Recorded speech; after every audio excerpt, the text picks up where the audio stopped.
Welcome to Soft Mystic Stories.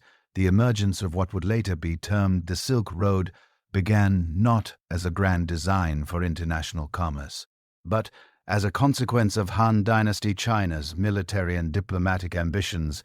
During the 2nd century BC, Emperor Wu of Han, ascending to the throne in 141 BC, inherited a dynasty already stretched by conflicts with the nomadic Xiongnu Confederation along China's northern borders. These fierce horsemen had repeatedly raided Chinese settlements, disrupting agriculture and threatening the stability of frontier regions. The emperor's solution would inadvertently create the most significant trade network in ancient history. The Han court's initial westward focus stemmed from intelligence reports about potential allies beyond the Xiongnu territories. Chinese officials had learned of the Yue people who'd been driven from their homeland in the Gansu corridor by Xiongnu attacks around 174 BC. These displaced nomads had reportedly settled somewhere in the distant west, and Emperor Wu conceived a strategic alliance that would allow China to attack the Xiongnu from two fronts simultaneously.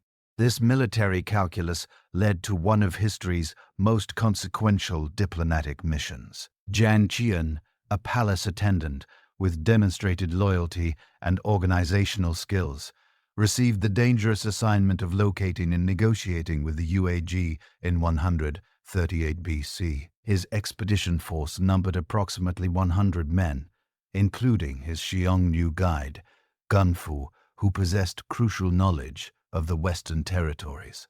The mission immediately encountered catastrophe when Xiongnu forces captured the entire party shortly after crossing into nomadic territory. Rather than executing their prisoners, the Xiongnu held Jiang Qian and his men in comfortable captivity for over a decade, hoping to extract information about Chinese military capabilities and frontier defenses. During his captivity, Jiang Qian observed Xiongnu society firsthand, noting their sophisticated horse-breeding techniques, mobile warfare tactics, and extensive knowledge of Central Asian geography. The ex-Xiongnu maintained trade relationships with various oasis settlements, exchanging livestock, leather goods, and metal weapons for agricultural products and luxury items. This exposure provided Jiang Qian with invaluable intelligence about the complex web of relationships linking nomadic and sedentary populations across the steppes and desert regions. Jiang Qian's escape around 129 BC marked the beginning of his actual diplomatic mission. Traveling with a reduced party of survivors, he navigated treacherous mountain passes and desert routes to reach Bactria, where he discovered that the Yue had indeed established a new kingdom. However, the diplomatic reality proved disappointing for Chinese strategic objectives. The UAE, now settled in fertile valleys with access to established trade routes, showed no interest in mounting costly military campaigns against their former Xiongnu enemies. They had adapted successfully to their new environment and viewed the distant conflict as irrelevant to their current prosperity. Despite the diplomatic failure, Jiang Qian's observations of Bactrian markets revealed extraordinary commercial possibilities. He encountered Chinese silk products that had somehow reached these western regions through intermediary merchants, commanding prices far exceeding their original cost. Local rulers and wealthy merchants displayed silk garments as symbols of prestige, while Chinese lacquer and bronze mirrors appeared in elite households.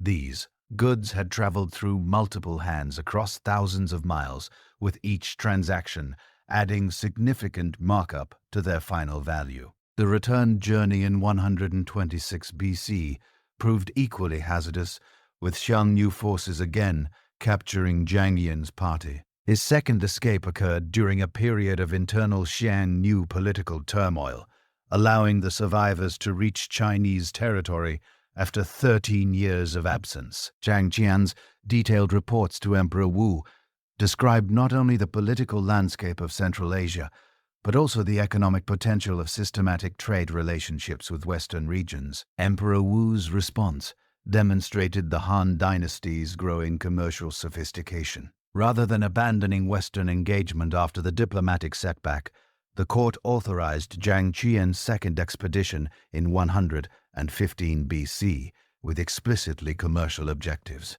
This mission carried substantial quantities of Chinese silk, lacquerware, and metalwork as trade goods rather than diplomatic gifts. The expedition also included technical specialists who could assess the quality of foreign products and identify potentially profitable import opportunities. Zhang Qian's second journey established direct contact with numerous Central Asian polities, including the kingdoms of Fergana, Sugdana, and Parthia. Each region offered distinct products and commercial opportunities. Fergana bred exceptional horses that Chinese military commanders coveted for cavalry units. Sogdian merchants demonstrated remarkable skill in long-distance trade organization, maintaining networks that connected Indian, Persian, and Mediterranean markets. Parthian territories provided access to luxury goods from the Roman Empire, including glassware, precious stones, and exotic spices. The Hand Court's systematic approach to Western trade development involved establishing official markets in frontier cities where foreign mercs, Hands could exchange goods under Chinese supervision. These controlled trading posts allowed imperial officials to collect customs duties while monitoring the flow of strategic materials. Chinese silk production concentrated in the Yangtze River Valley, and surrounding regions could now reach Western markets through organized channels rather than random intermediary transactions. Silk manufacturing represented one of China's most closely guarded technological secrets. The complex process of silkworm cultivation, cocoon harvesting, and thread production required specialized knowledge passed down through generations of artisan families. Chinese authorities imposed severe penalties on anyone attempting to export silkworms or reveal production techniques to foreigners. This monopoly ensured that all silk reaching Western markets originated from Chinese sources, creating a dependable revenue stream for the imperial treasury. The formation of regular trade networks connecting Chinese production centers with Western markets required solving numerous logistical challenges. Merchants needed reliable information about route conditions, seasonal weather patterns, and political stability in transit regions. The Han government began maintaining diplomatic relationships with various Central Asian rulers, specifically to ensure safe passage for Chinese trading expeditions. These arrangements often involved annual tribute payments or gift exchanges that guaranteed protection for merchant caravans. Parthian merchants emerged as crucial intermediaries in the developing trade system. The Parthian Empire, stretching from the Euphrates River to eastern Iran, controlled key segments of the routes connecting Central Asia with Mediterranean markets. Parthian traders possessed extensive knowledge of Roman commercial preferences and could advise Chinese merchants about product modifications. Hat would increase sales in Western markets. They also provided access to Roman silver coins, which became the preferred medium of exchange for high V-value transactions across the trade network. Roman demand for Chinese silk grew steadily throughout the 1st century BC, driven by fashion trends among wealthy urban populations. Roman writers described silk as a luxury item that demonstrated the wearer's sophisticated taste and economic status. The fabric's lightweight and lustrous appearance made it particularly popular for women's clothing, while its rarity ensured continued high prices in Roman markets. This sustained demand created predictable profit opportunities for merchants willing to invest in long-distance silk transportation. The Taranbars emerged as the crucial geographical nexus for East-West trade during this foundational period. This vast depression, surrounded by some of the world's highest mountain ranges, contained a series of oasis cities that provided essential services for long-distance travelers. These settlements had developed around natural water sources, fed by snowmelt from surrounding peaks, creating islands of fertility and otherwise harsh desert terrain. Kashgar, positioned at the western edge of the Tim Basin, became the primary entry point for goods moving between Chinese territories and Central Asian markets. The city's location at the convergence of several mountain passes made it a natural gathering point for merchant caravans heading in multiple directions. Local rulers recognized the economic potential of their strategic position and invested in infrastructure improvements that attracted increased commercial traffic. Kashgar's markets featured specialized sections for different categories of goods, with silk merchants occupying the most prestigious locations near the city center. Khotan, located along the southern rim of the Tarim Basin, developed particular expertise in jade processing and luxury textile production. The region's jade deposits had been exploited for centuries, but growing Chinese demand for high-quality jade objects created new commercial opportunities. Khotan's craftsmen developed sophisticated techniques for carving jade into decorative items specifically designed for Chinese markets. The city also became a secondary silk production center, though using different techniques from Chinese methods and producing fabrics with distinct characteristics. Turpin, situated in a depression below sea level, offered unique advantages for long-distance travelers despite its extreme climate. The city's position provided access to reliable water sources and agricultural products, while its location allowed merchants to avoid some of the most difficult mountain crossings. Turpin's residents developed specialized knowledge of desert survival techniques, offering guide services and equipment that proved essential for crossing the Taklamakan Desert. The Taklamakan Desert presented the most formidable obstacle for east-west trade routes. This vast expanse of shifting sand dunes, with summer temperatures exceeding 120 degrees F and winter conditions dropping well below freezing, had claimed countless lives over the centuries. Successful desert crossing required careful timing, adequate water supplies, and experienced guides familiar with seasonal weather patterns. Merchants learned to travel during spring and autumn months, when temperatures remained manageable and sandstorms occurred less frequently.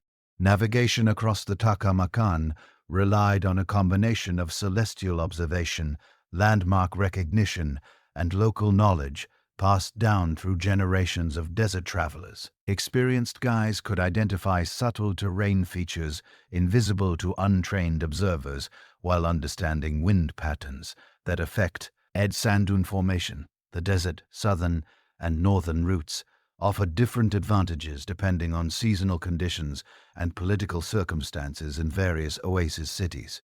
Water management represented the most critical survival skill for desert travelers. Caravans carried water in specially designed leather containers that minimized evaporation while remaining portable across long distances. Merchants learned to identify underground water sources and develop techniques for locating hidden springs that could replenish their supplies.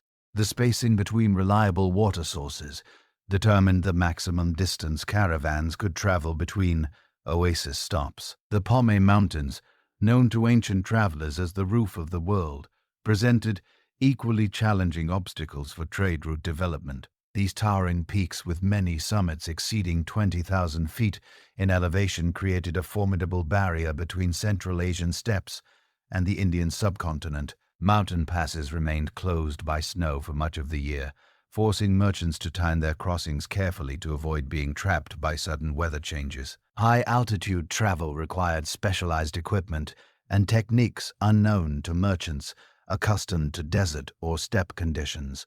The thin air at extreme elevations caused altitude sickness in both humans and animals, while sudden temperature drops could prove fatal to inadequately prepared travelers. Merchants learned to acclimatize gradually to increasing elevations and develop techniques for recognizing dangerous weather conditions that could trap caravans in exposed mountain positions. Yak herds provided essential transportation services in high mountain regions, where horses and camels could not function effectively. These hardy animals, adapted to extreme cold and high-altitude conditions, could carry substantial loads across terrain impossible to other domesticated animals.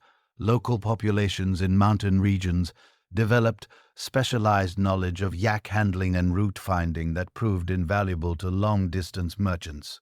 The development of reliable route information became crucial for expanding trade networks during this period. Successful merchants maintained detailed records of travel times, seasonal conditions, and local political situations that affected route safety. This information represented valuable commercial intelligence that experienced traders guarded carefully, while sometimes sharing with trusted partners or selling to newcomers entering the trade. Political relationships with local rulers along trade routes required constant attention and negotiation. Each oasis city or mountain kingdom maintained its own customs regulations, taxation systems, and security arrangements. Merchants needed to understand local political dynamics and maintain good relationships with authorities who could either facilitate or obstruct commercial activities. These relationships often involved regular gift exchanges, tribute payments, or other forms of diplomatic courtesy that added to the overall cost of long-distance trade. The commercial networks established during Zhang Tian's expeditions transformed dramatically during the first 3 centuries of the Common Era, evolving from sporadic diplomatic exchanges into systematic trade relationships that connected the Roman Empire directly with Han China. This transformation occurred as both empires reached unprecedented levels of prosperity and territorial control, creating the economic conditions necessary for sustained long-distance commerce. Despite the formidable geographical barriers separating East and West, Roman fascination with Chinese silk intensified considerably during the reign of Augustus, as the empire's expanding wealth created new markets for luxury goods among the senatorial class and wealthy merchants. Archaeological evidence from Pompeii reveals silk fragments in elite households, while contemporary Roman writers began documenting the social implications of silk consumption with increasing frequency.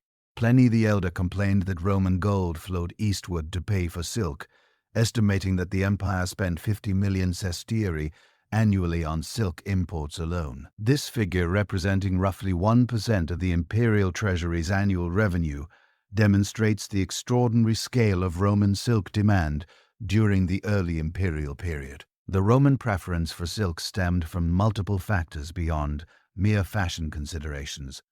The fabric's exceptional lightness made it ideal for the Mediterranean climate, while its lustrous appearance complemented Roman aesthetic preferences for materials that displayed wealth through subtle elegance rather than ostentatious display. Roman women particularly favored silk for its draping qualities, which enhanced the flowing lines of traditional Roman garments. The fabric's rarity also served important social functions, allowing wealthy families to demonstrate their economic status through clothing choices that clearly distinguished them from lower social classes. Roman merchants developed sophisticated techniques for marketing Chinese silk to maximize profits within the empire's established commercial networks. They discovered that Roman consumers preferred silk dyed in specific colors, particularly deep purples and rich reds that complemented Roman color symbolism. This market intelligence traveled back along trade routes,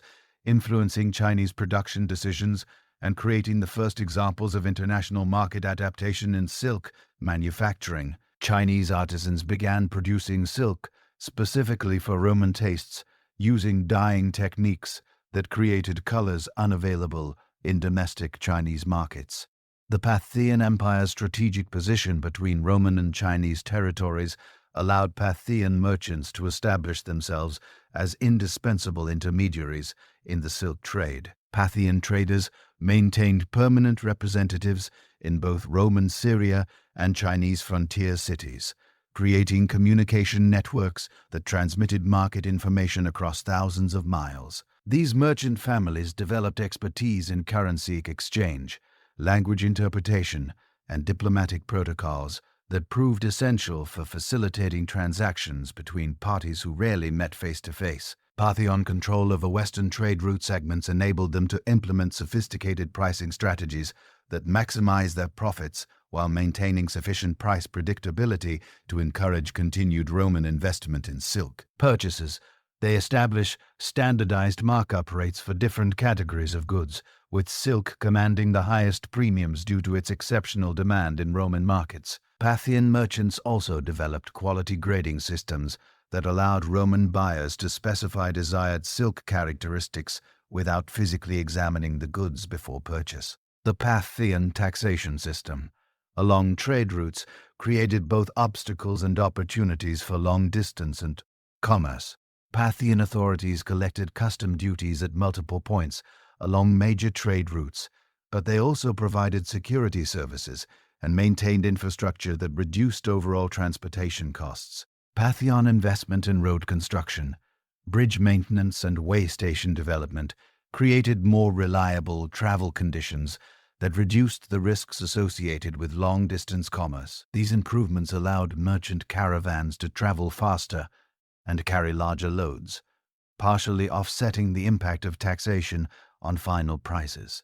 Parthian diplomatic relationships with various Central Asian kingdoms proved crucial for maintaining stable trade conditions during periods of political instability. When local conflicts disrupted specific route segments, Parthian officials could negotiate alternative arrangements or provide military escorts for merchant caravans. These services commanded premium fees, but they ensured that trade could continue even during periods of regional warfare or political upheaval.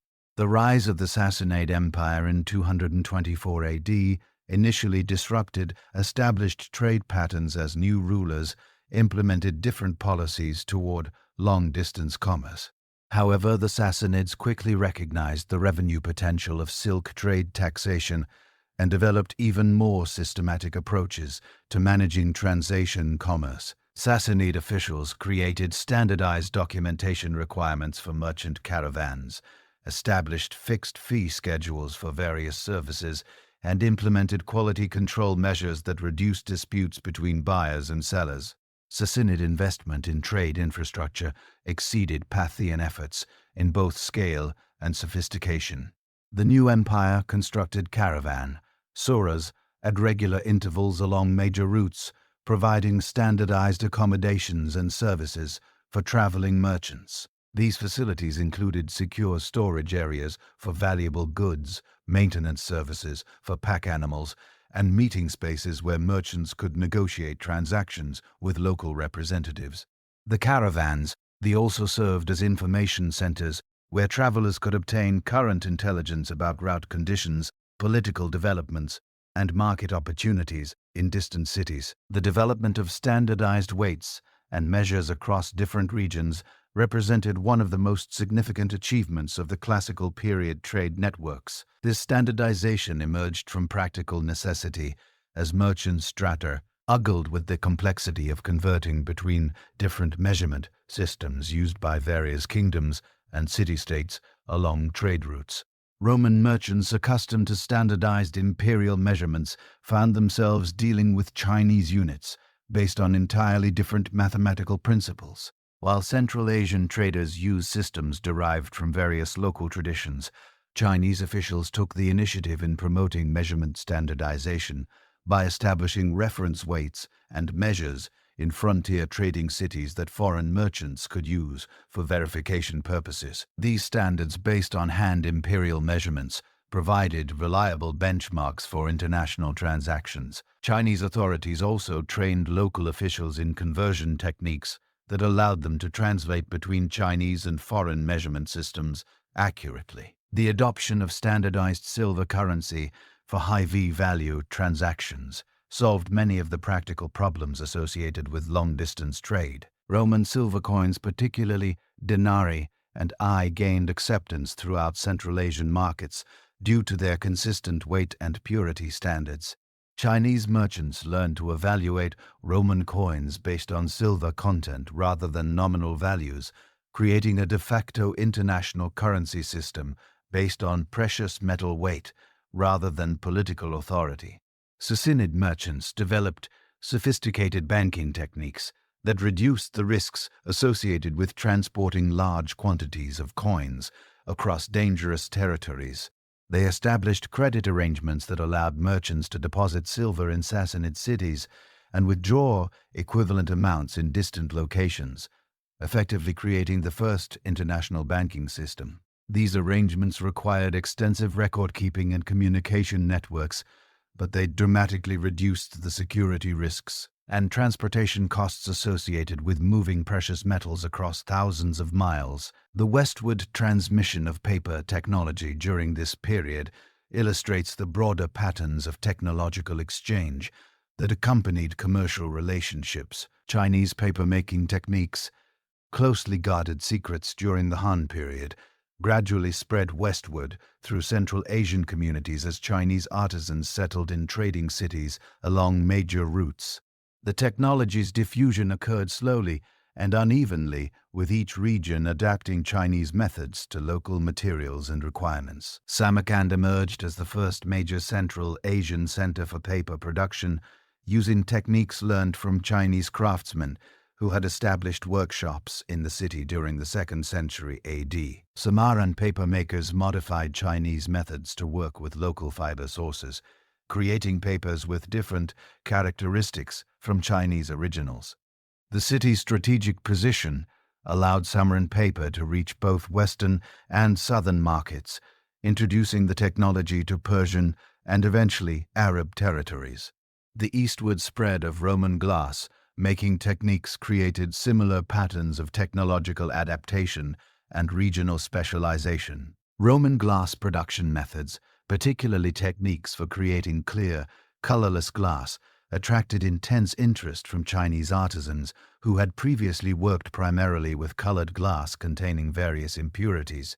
Roman merchants brought glass samples to Chinese markets, where local craftsmen analyzed the products and attempted to replicate the manufacturing processes. Chinese glassmakers developed hybrid techniques that combined Roman methods with traditional Chinese approaches, creating glass products with unique characteristics that appealed to both domestic and international markets.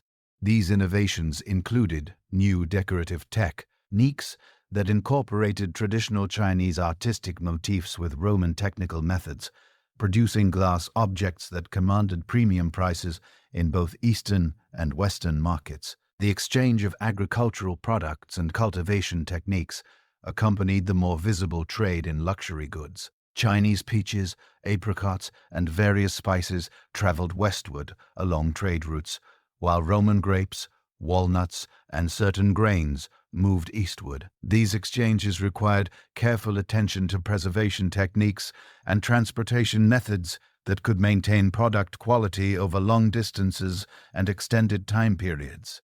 Roman wine reached Chinese markets during this period, though in limited quantities due to transportation difficulties and Chinese preferences for different alcoholic beverages. Chinese merchants discovered that Roman wine could be preserved for long-distance transport by adding various spices and honey, creating modified products that appeal to Chinese tastes while maintaining recognizable Roman characteristics. The transmission of medical knowledge and pharmaceutical products created another important dimension of classical period exchanges. Chinese medical texts describing acupuncture techniques and herbal remedies reached Roman territories where Greek and Roman physicians incorporated selected elements into their own medical practices. Roman medical knowledge, particularly surgical techniques and anatomical understanding, traveled eastward and influenced Chinese medical development.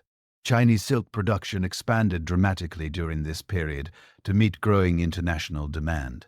New silk-producing regions developed in areas previously devoted to other agricultural activities, while existing production centers invested in improved equipment and techniques that increased both quantity and quality of silk output. The imperial government established quality control standards for export silk that ensured consistent characteristics for international markets.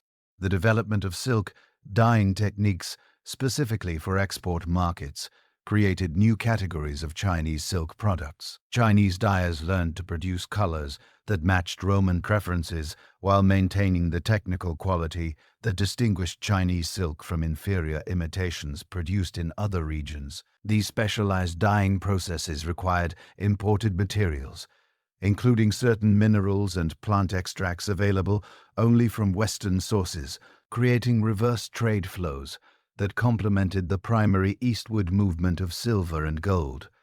Regional variations in trade route development reflected local geographical conditions and political circumstances. The northern routes through the Zungarian basin offered advantages during certain seasons, but remained vulnerable to nomadic raids and extreme weather conditions. The southern routes through the Tin Basin provided more reliable conditions, but required longer travel times and presented different logistical challenges. Merchants developed specialized knowledge about optimal timing for different route segments, creating complex scheduling systems that maximized travel efficiency while minimizing exposure to seasonal hazards. This expertise became valuable commercial intelligence that successful merchants guarded carefully, while sometimes sharing with trusted partners or selling to competitors for substantial fees.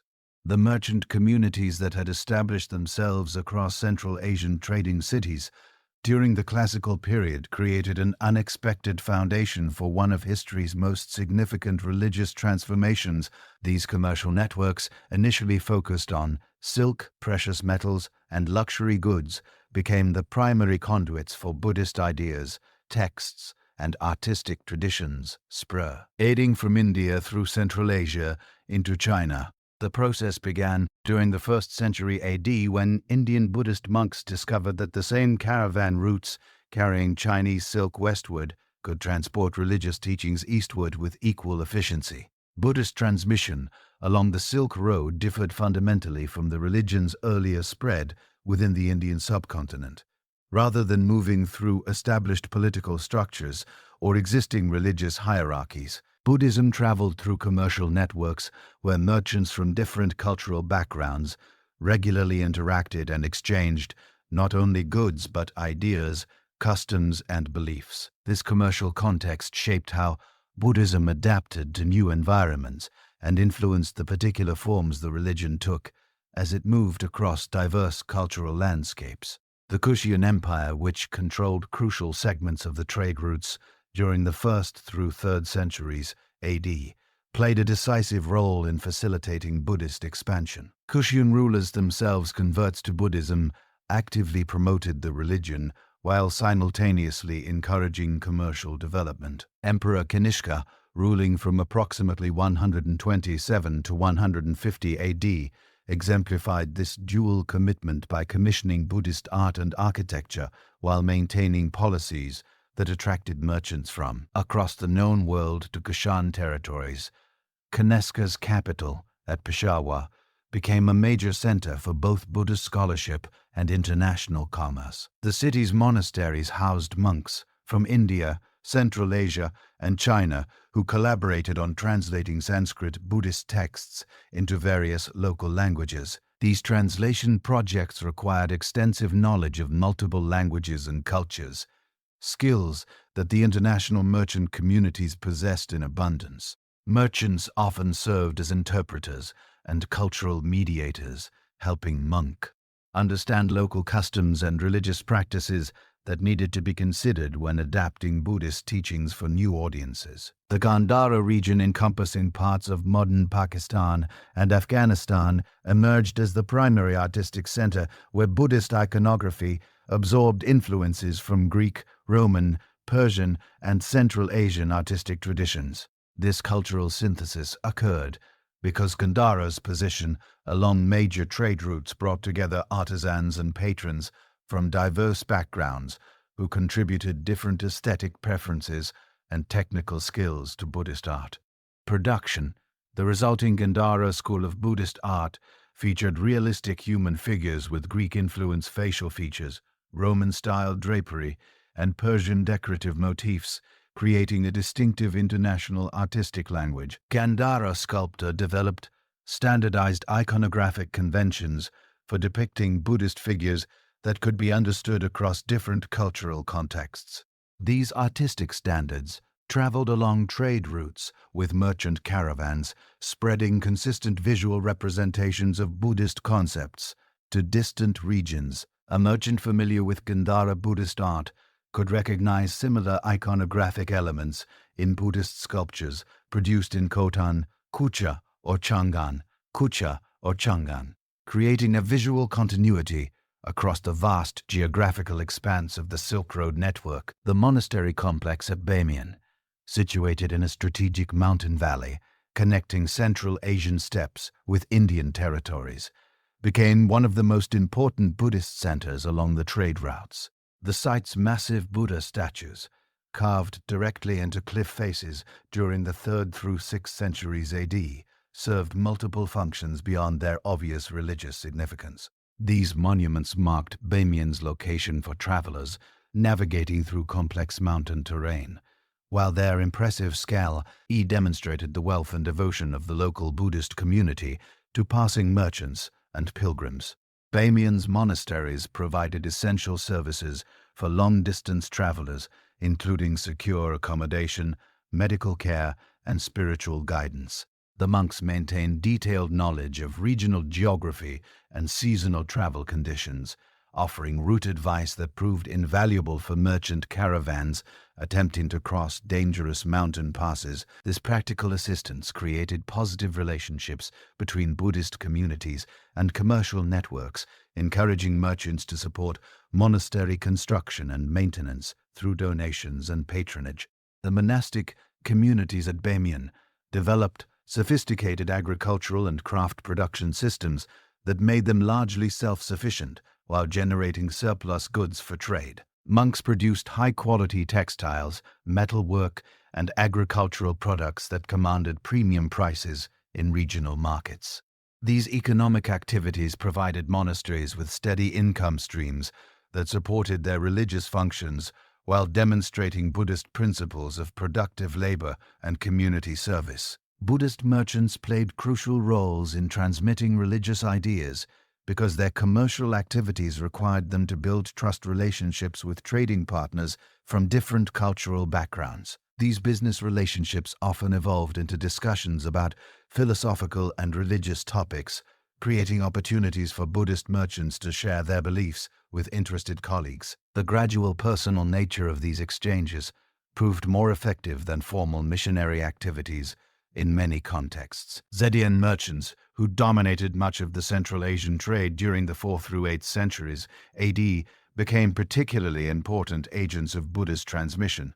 Their extensive commercial networks connected Buddhist communities across thousands of miles, while their linguistic skills enabled them to translate Buddhist concepts between different languages and cultural contexts. Sogdian Buddhist merchants established temples and monasteries in cities throughout Central Asia, creating a network of religious institutions that supported both spiritual and commercial activities. The Sogdian language became a lingua franca for Buddhist texts and correspondence across Central Asia during this period. Sogdian translations of Sanskrit Buddhist scriptures made these teachings accessible to populations who could not read Sanskrit or Chinese.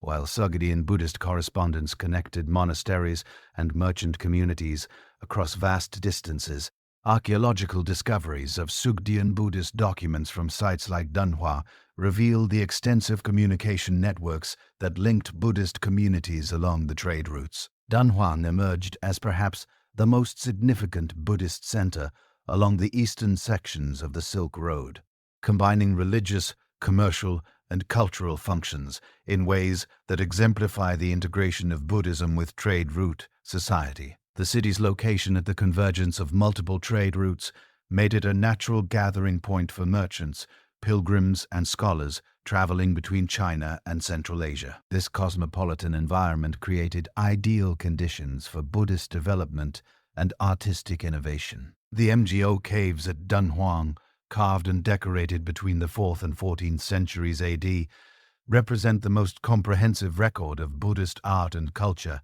along the Silk Road. These cave temples, numbering nearly 500 individual chambers, contain Buddhist paintings, sculptures, and manuscripts that document the evolution of Buddhist artistic styles and religious practices across nearly a millennium. The caves also reveal the central role of merchant patronage in supporting Buddhist art production, with many chambers containing donor portraits of wealthy merchants and their families. Dunhuang scripturums produced Buddhist texts in multiple languages and scripts serving the diverse linguistic needs of the international community that frequented the city. Monks and scribes working in Dunhuang created Chinese translations of Sanskrit and Central Asian Buddhist texts, while also producing original commentaries and interpretations that reflected local understanding of Buddhist teachings. The famous library cave at Dunhuang, sealed in the 11th century and rediscovered in 1900, contained over 40,000 manuscripts and printed documents that provide unprecedented insight into Buddhist intellectual life along the Silk Road. The transmission of Buddhism to China required extensive adaptation of Indian religious concepts to Chinese philosophical and cultural frameworks. This process involved not just translation of Sanskrit terms into Chinese language, but fundamental reinterpretation of Buddhist ideas to make them comprehensible within Chinese intellectual traditions. Early Chinese Buddhist translators struggled with concepts like karma and rebirth that had no direct equivalence in Chinese thought, leading to creative solutions that combined Buddhist and Chinese ideas in new ways. Kumarajiva, a Buddhist monk from Kucha, who reached Chang'an in 401 AD, revolutionized Chinese Buddhism through his translation work and teaching activities. Born to an Indian father and Kuchian mother, Kumarajiva possessed the multicultural background necessary to bridge Indian Buddhist scholarship with Chinese intellectual traditions. His translations of major Mahayana texts, including the Lotus Sutra and works by Nagarjuna, established Chinese Buddhist terminology and interpretative frameworks that influenced Chinese Buddhism for centuries. Kumarajiva's translation methodology emphasized meaning over literal accuracy, allowing him to render complex Sanskrit philosophical concepts in Chinese terms that captured essential Buddhist ideas while remaining comprehensible to Chinese readers. His translation team, which included both Chinese and Central Asian scholars, developed systematic approaches to handling Sanskrit terms that had no Chinese equivalents. These innovations created a distinctively Chinese Buddhist vocabulary that enabled the religion to develop independently of its Indian origins. The Chinese Buddhist pilgrim, Faxian, who traveled from China to India between 399 and 414 AD, documented the extensive Buddhist communities he encountered along the Silk Road routes. His detailed travel account describes flourishing monasteries in cities like Khotan, Koshkar, and Gandhara, revealing how completely Buddhism had integrated into the commercial and cultural life of these trading centers. Faxian's observations provide crucial evidence for understanding how Buddhism functioned within Silk Road society during the early 5th century AD. Faxian's journey illustrates the close connections between commercial and religious travel along the Silk Road. He frequently traveled with merchant caravans for security and logistical support, while his religious status provided him with accommodation and assistance from Buddhist communities along his route. His account describes the practical arrangements that enabled long-distance religious travel, including the network of monasteries that provided hospitality for traveling monks and pilgrims. The most famous Chinese Buddhist pilgrim, Xuanzang, undertook his journey to India between 629 and 645 AD during the Tang dynasty's golden age. His travels coincided with a period of unprecedented prosperity and cultural exchange along the Silk Road, allowing him to observe Buddhist communities at their peak of development and influence. Xuanzang's detailed records provide comprehensive documentation of Buddhist institutions, practices, and scholarly activities across Central Asia and India during the 7th century AD. Xuanzang's translation work after his return to China represented the culmination of several centuries of Chinese Buddhist development. His translations, produced with support from the Tang imperial court, achieved unprecedented accuracy and completeness in rendering Sanskrit Buddhist texts into Chinese. The Translation Bureau, established for Xuanzang's work, employed dozens of scholars fluent in Sanskrit, Chinese, and various Central Asian languages, creating the most sophisticated translation operation in medieval history. The artistic traditions that developed at Buddhist sites along the Silk Road reflected the cosmopolitan nature of these trading communities. Buddhist art in cities like Kizil, Kumura, and Bisaklik incorporated artistic elements from India, Persia, Central Asia, and China, creating distinctive regional styles that could not have developed in isolation from the cultural exchanges facilitated by long-distance trade. These artistic syntheses demonstrate how Buddhism served as a vehicle for broader cultural integration across the Silk Road network. The cave temples at Kizil, dating from the 3rd through 8th centuries AD, contain some of the finest examples of Central Asian Buddhist art. The paintings in these caves combine Indian Buddhist iconography with Persian decorative motifs and Central Asian artistic techniques, creating a unique aesthetic that influenced Buddhist art development across the region. The Kizil paintings also reveal the ethnic diversity of Buddhist communities, depicting donors and worshippers with distinctly different facial features and clothing styles representing various Central Asian populations.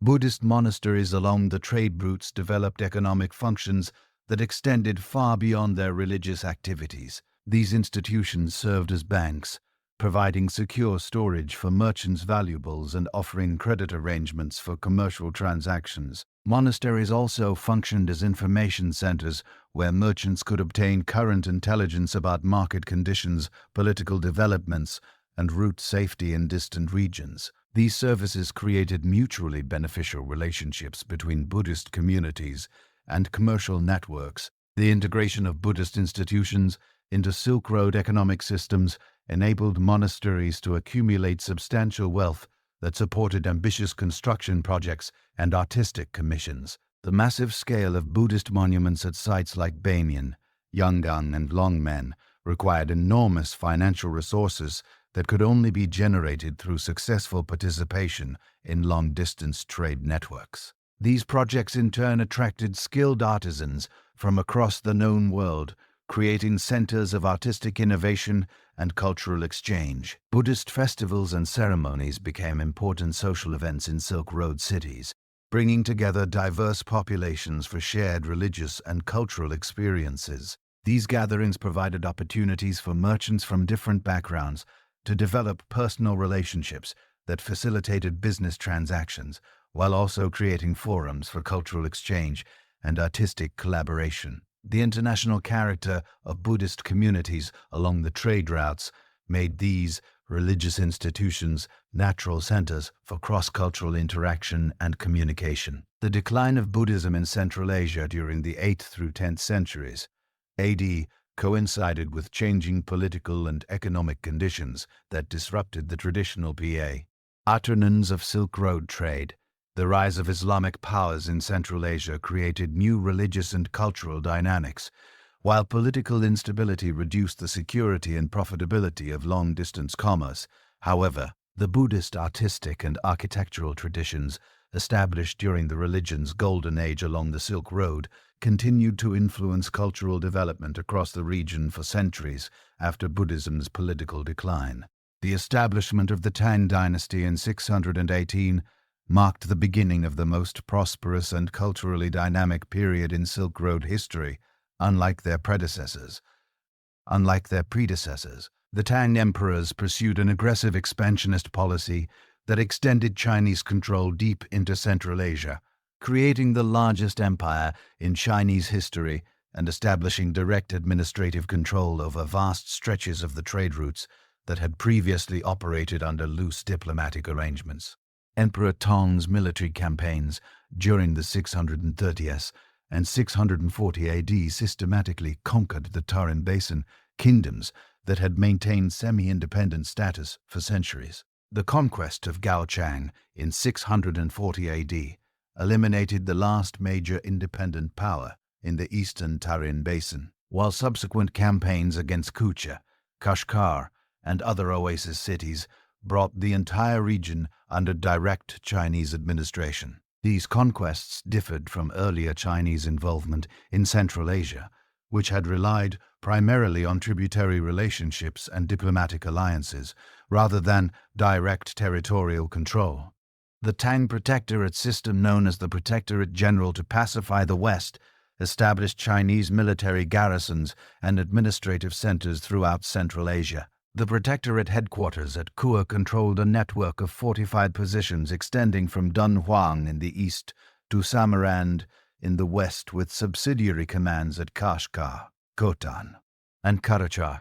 Each garrison maintained several hundred Chinese soldiers, supported by local auxiliary troops, creating the military presence capable of protecting trade routes and enforcing imperial policies across thousands of miles of territory. Chinese military engineers constructed an extensive network of beacon towers and fortified way stations that provided communication and logistical support for the Protectorate forces. These installations, spaced at regular intervals along major trade routes, enabled rapid transmission of military intelligence and administrative orders across the vast distances of Central Asia. The beacon tower system could relay urgent messages from Kashgar to Chang'an in less than 10 days, a remarkable achievement given the geographical obstacles involved. The Protectorate system required unprecedented administrative sophistication to govern the diverse populations and complex economic relationships of Central Asian territories. Chinese officials developed specialized knowledge of local languages, customs, and legal traditions while implementing imperial policies that accommodated regional variations in social organization and economic practices. The Tang legal code was modified to address situations unique to Central Asian territories, including regulations for managing international trade, resolving disputes between merchants from different countries,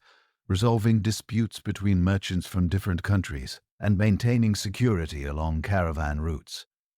Chang'an, the Tang capital, experienced explosive growth during this period as it became the eastern terminus of an integrated trade network extending across the entire Eurasian continent. The city's population reached approximately 1 million inhabitants by 700 AD, making it the largest city in the world at that time. Zhonggan's cosmopolitan character reflected its position at the center of international trade networks with foreign merchants, diplomats, and scholars comprising a significant portion of the urban population. The Western market in Chang'an occupied over 1,600 acres and contained more than 3,000 shops organized into specialized sections for different categories of goods. The market's international character was immediately apparent to visitors who encountered merchants speaking dozens of languages while selling products from across the known world. Persian carpets, Indian spices, Central Asian horses, and Byzantine gold work competed for space with Chinese silk, porcelain, and lacquerware in a commercial environment unlike anything previously seen in human history. Foreign merchants in Chang'an established permanent communities with their own temples, schools, and social organizations that maintained cultural connections to their homelands while adapting to Chinese urban life. The Sogdian merchant community, numbering several thousand individuals, constructed elaborate mansions in the city's western districts and commissioned Chinese artisans to create hybrid architectural styles that combined Central Asian and Chinese design elements. These residences featured traditional Chinese courtyard layouts with Persian-influenced decorative motifs and Central Asian furniture arrangements. The Tang government's policies toward foreign merchants reflected a sophisticated understanding of international commerce that balanced revenue generation with the need to maintain attractive conditions for long-distance traders. Imperial officials established standardized taxation rates for imported goods that were high enough to generate substantial government revenue, but not so excessive as to discourage trade. The government also provided security services, maintained commercial infrastructure, and offered legal protections that made Chang'an an attractive destination for merchants from across Eurasia. Tang customs officials developed detailed classification systems for imported goods that enabled precise taxation while preventing disputes over commodity categories and valuations. These systems required extensive knowledge of foreign products and manufacturing techniques, leading to the creation of specialized bureaucratic positions for officials with international commercial expertise. The government maintained reference collections of foreign goods that customs officials could use to verify the authenticity and quality of imported merchandise. The diversification of trade goods during the Tang period transformed the character of Silk Road commerce from its earlier focus on luxury items for elite consumers. While silk remained an important export product, Chinese merchants began shipping porcelain, tea, paper, and various manufactured goods that appealed to broader market segments in foreign countries. This diversification reflected both increased production capacity in China and growing demand for Chinese products among middle-class consumers in Central Asian and Middle Eastern markets. Chinese porcelain production expanded dramatically during the Tang period as potters developed new techniques for creating high-quality ceramics that could survive the rigors of long-distance transportation. Tang porcelain featured distinctive glazes and decorative styles that appealed to foreign consumers while maintaining the technical superiority that distinguished Chinese ceramics from products manufactured in other regions. The development of specialized packing techniques using straw, silk padding, and wooden containers enabled porcelain to reach distant markets without significant breakage. Tea cultivation and processing emerged as major Chinese export industries during the Tang period, introducing this beverage to Central Asian and Middle Eastern populations who had previously been unfamiliar with tea consumption. Chinese merchants discovered that tea's lightweight and high value made it ideal for long-distance trade, while its preservation qualities enabled it to maintain quality during extended transportation periods. The development of compressed tea bricks specifically for export markets created standardized products that could be easily transported and traded. The westward transmission of paper-making technology accelerated during the Tang period as Chinese artisans established workshops in Central Asian cities under imperial sponsorship. These government-supported technology transfers were designed to create local paper production capacity that could support Chinese administrative activities while generating additional export revenue. The paper workshops at Samarkand, established with Chinese technical assistance during the 8th century AD, became major suppliers for Middle Eastern markets and contributed to the eventual spread of paper-making technology to the Islamic world. Incoming trade goods reflected the unprecedented geographical scope of Tang commercial networks. Arabian horses, prized for their speed and endurance, arrived in Chang'an through Central Asian intermediaries who had developed specialized knowledge of equine breeding and training. These horses commanded enormous prices in Chinese markets, where military officials and wealthy civilians competed to acquire animals with superior bloodlines and proven performance capabilities. Precious stones from various regions created new categories of luxury goods in Chinese markets. Lapis lazuli from Afghanistan, rubies from Burma, and pearls from the Persian Gulf reached Chang'an through complex trading networks that involved multiple intermediaries and transportation methods. Chinese artisans developed new jewelry-making techniques specifically designed to showcase these foreign gemstones. Creati, NG hybrid artistic styles that combine traditional Chinese metalwork with international decorative elements.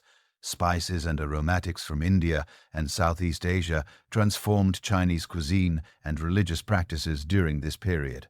Black pepper, cardamom, and various other spices that had previously been unknown in China became important ingredients in both imperial court cuisine and popular cooking. The importation of frankincense and other aromatic substances supported the expansion of Buddhist religious practices while creating new categories of luxury consumption among wealthy Chinese families. The cultural flowering that occurred along the Silk Road during the Tang period reflected the unprecedented level of international interaction facilitated by political stability and economic prosperity. Chinese poets, musicians, and artists absorbed influences from Central Asian traditions while contributing their own innovations to the cosmopolitan culture that developed in major trading cities. This cultural synthesis produced artistic achievements that could not have emerged in isolation from the international exchanges enabled by long-distance trade. Tang poetry reached its greatest heights during this period, with poets like Li and Dufu creating works that incorporated imagery and themes derived from their exposure to foreign cultures and landscapes. Levi's poems frequently referenced Central Asian geography, foreign customs, and international travel experiences that reflected the cosmopolitan environment of Tang society. His famous poem, The Road to Shu, drew upon his knowledge of the dangerous mountain routes that connected China with Central Asian territories, creating literary works that captured the adventurous spirit of the Silk Road era. Musical exchanges between Chinese and Central Asian traditions produced new instrumental techniques and compositional style that influenced court entertainment and popular culture. The pipa, a stringed instrument derived from Central Asian prototypes, became central to Tang court music while undergoing modifications that adapted it to Chinese musical preferences. Chinese musicians learned Central Asian playing techniques while developing new musical forms that combined Chinese melodic structures with foreign rhythmic patterns. Dance traditions from various Central Asian cultures merged with Chinese performance styles to create new forms of entertainment that became popular in both court and commercial contexts. The Western region dance performed in Tang palaces incorporated movements, costumes, and musical accompaniment derived from Sogdian, Persian, and Turkish traditions while maintaining Chinese aesthetic principles. These performances required extensive cultural knowledge and artistic skill, creating new categories of professional entertainers who specialized in international performance styles. The Tang imperial court's patronage of international artists and scholars created an environment that encouraged cultural innovation and artistic experimentation. Foreign musicians, painters, and craftsmen received imperial commissions that provided them with resources and status while exposing Chinese audiences to artistic traditions from across Eurasia. The court maintained workshops where Chinese and foreign artisans collaborated on projects that combined different technical traditions and aesthetic approaches. Religious architecture along the Silk Road during the Tang period reflected the diverse spiritual traditions that coexisted in the cosmopolitan trading cities. Buddhist temples incorporated architectural elements from Indian, Persian, and Central Asian traditions while maintaining Chinese structural principles. The giant wild goose pagoda in Chang'an, built to house Buddhist scriptures brought from India by Xuanzang, exemplified the international character of Tang religious architecture through its combination of Chinese construction techniques with Indian-influenced proportions and decorative elements. Zoroastrian fire temples in Chinese cities served Persian merchant communities while introducing Chinese populations to foreign religious practices and architectural styles. These temples featured distinctive design elements that accommodated Zoroastrian ritual requirements while conforming to Chinese building regulations and aesthetic preferences. The coexistence of multiple religious traditions in Tang cities created unprecedented opportunities for theological dialogue and philosophical exchange. The Nestorian Christian community in Chang'an constructed churches that combined Byzantine architectural principles with Chinese construction techniques and decorative styles. The famous Nestorian stele, erected in 781 AD, documented the history of Christianity in China, while demonstrating the sophisticated theological knowledge that developed through contact between Chinese and Middle Eastern Christian traditions. The stele's bilingual inscription in Chinese and Syriac reflected the multicultural character of religious communities along the Silk Road. Islamic merchants and scholars began appearing in Chinese cities during the later Tang period, introducing another major religious tradition to the cosmopolitan mix of Silk Road society. The construction of the first mosques in Chinese territory required architectural innovations that adapted Islamic spatial requirements to Chinese building traditions and urban planning principles. These early mosques established precedents for Islamic architecture in China that influenced religious building design for centuries. The Tang government's policies toward foreign religions reflected a pragmatic approach that balanced tolerance for diversity with concern for social stability and political control. Imperial officials generally permitted foreign religious practices as long as they did not challenge political authority or disrupt social order. This tolerance created an environment where different religious traditions could coexist and interact, leading to theological exchanges and philosophical synthesis that enriched the intellectual life of Silk Road communities. Commercial law during the Tang period evolved to address the complex legal issues that arose from international trade relationships. Chinese legal officials developed expertise in foreign commercial practices and contractual arrangements, while creating new legal procedures for resolving disputes between merchants from different countries with a different legal traditions. The Tang legal code included specific provisions for international commercial transactions that established precedents for medieval international trade law. The standardization of weights, measures, and currency across Tang territories facilitated commercial transactions while reducing opportunities for fraud and disputes. Imperial officials established reference standards in major trading cities that merchants could use to verify the accuracy of their measuring equipment and currency. These standards were regularly updated and maintained by specialized bureaucratic offices that ensured consistency across the vast geographical extent of the Tang Empire. Banking and credit arrangements became increasingly sophisticated during this period, as merchants developed new financial instruments to manage the risks and complexities of long-distance trade. Chinese merchants established correspondent relationships with foreign trading partners that enabled them to conduct business without transporting large quantities of precious metals across dangerous territories. These arrangements required extensive trust networks and communication systems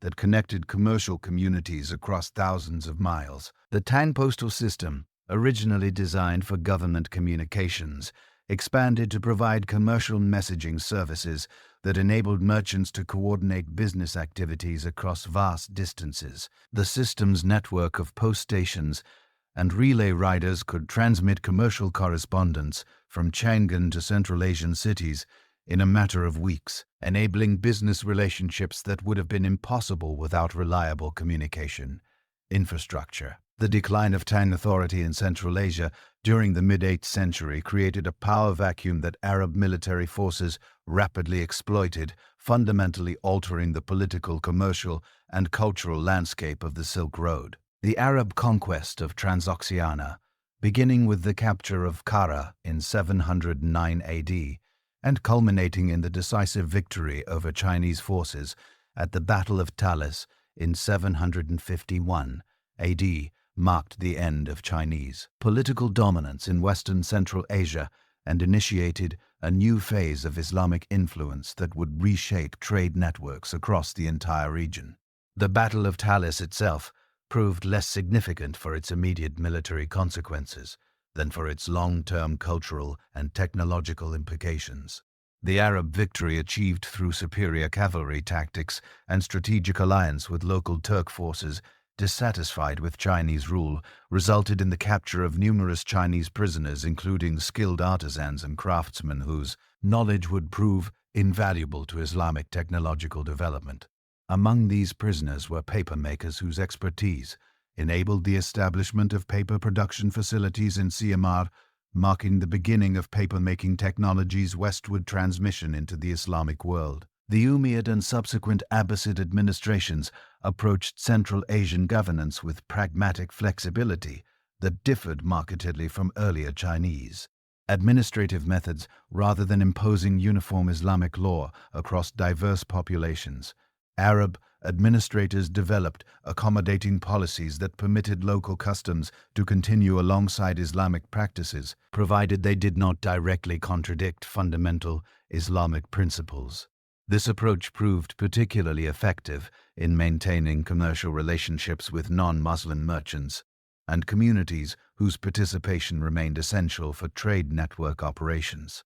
The conversion process in Central Asian territories proceeded gradually and unevenly, often following commercial and social networks rather than administrative boundaries. Sogdian merchant families, recognizing the advantages of religious affiliation with the new ruling elite, frequently adopted Islam while maintaining their established business relationships and commercial practices.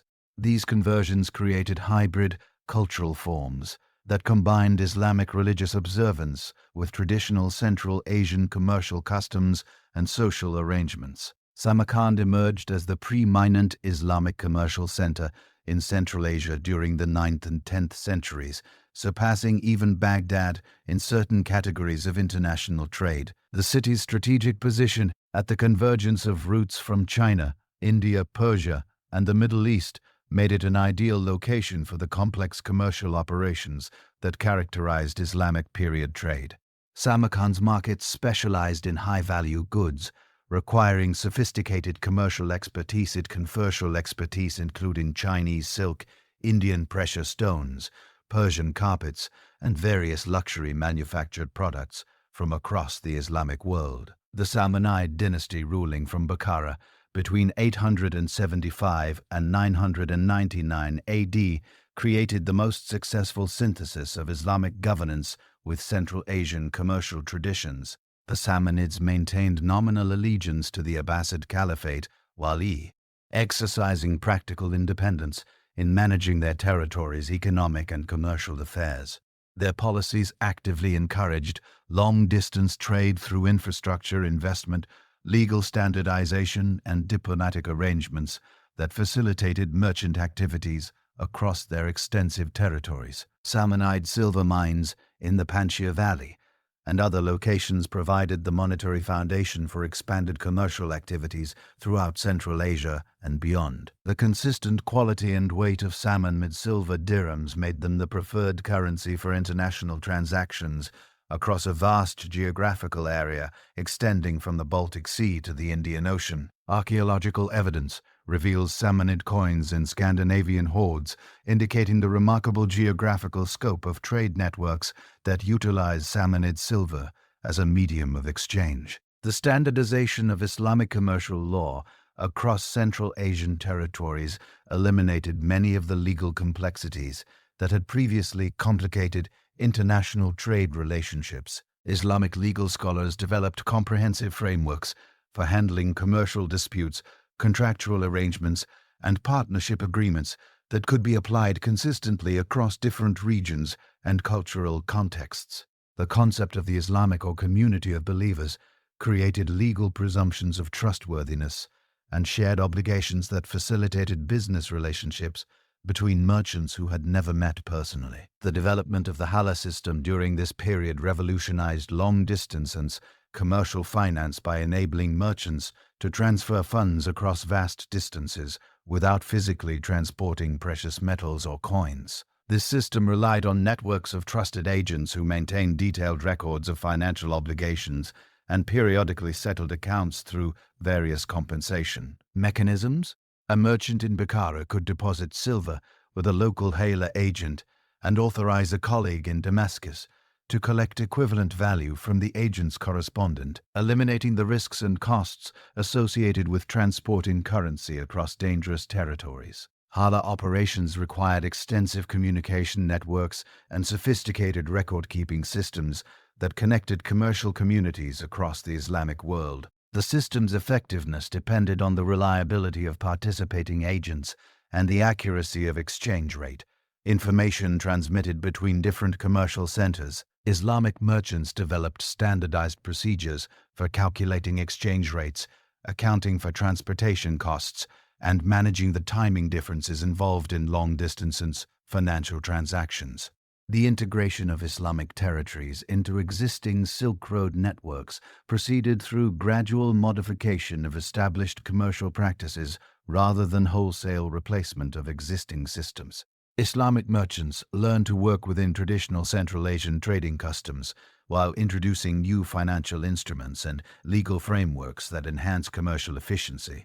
This pragmatic approach enabled Islamic commercial expansion without disrupting the fundamental economic relationships that sustained long-distance trade. Bukhara's rise as a major intellectual center complemented its commercial importance, creating a unique environment where Islamic scholarship flourished alongside international trade activities. The city's madrasas attracted students from across the Islamic world, while its libraries preserved and transmitted classical texts from Greek, Persian, and Indian sources. The famous physician and philosopher Ibn Sina, known in the West as Avicenna, spent his formative years in Cairo, where he had access to an extraordinary collection of philosophical and scientific manuscripts that shaped his intellectual development.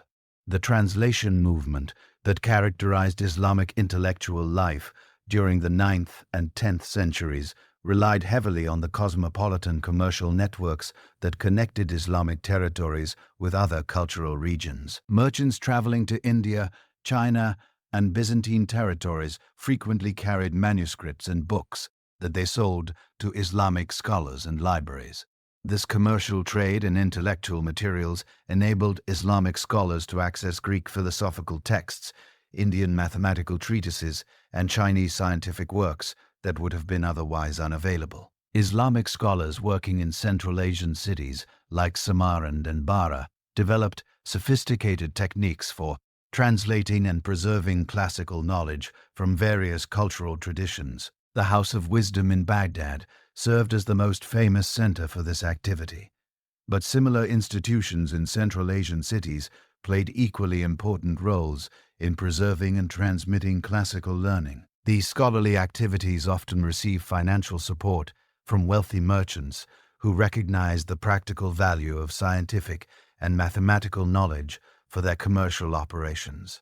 The preservation of Greek philosophical texts through Arabic translations proved crucial for the eventual transmission of classical knowledge to medieval Europe. Islamic scholars not only translated Greek works, but also wrote extensive commentaries that clarified difficult concepts and connected Greek philosophical ideas with Islamic theological principles. These commentaries often incorporated insights from Persian and Indian philosophical traditions that Islamic scholars had encountered through commercial and cultural exchanges along the Silk Road. Mathematical and astronomical knowledge from Indian sources reached Islamic Shia, all ours primarily through commercial networks that connected Central Asian cities with Indian trading centers. Islamic mathematicians learned Indian numerical systems and computational techniques that they refined and transmitted throughout the Islamic world. The adoption of Indian numerical notation, including the concept of zero, revolutionized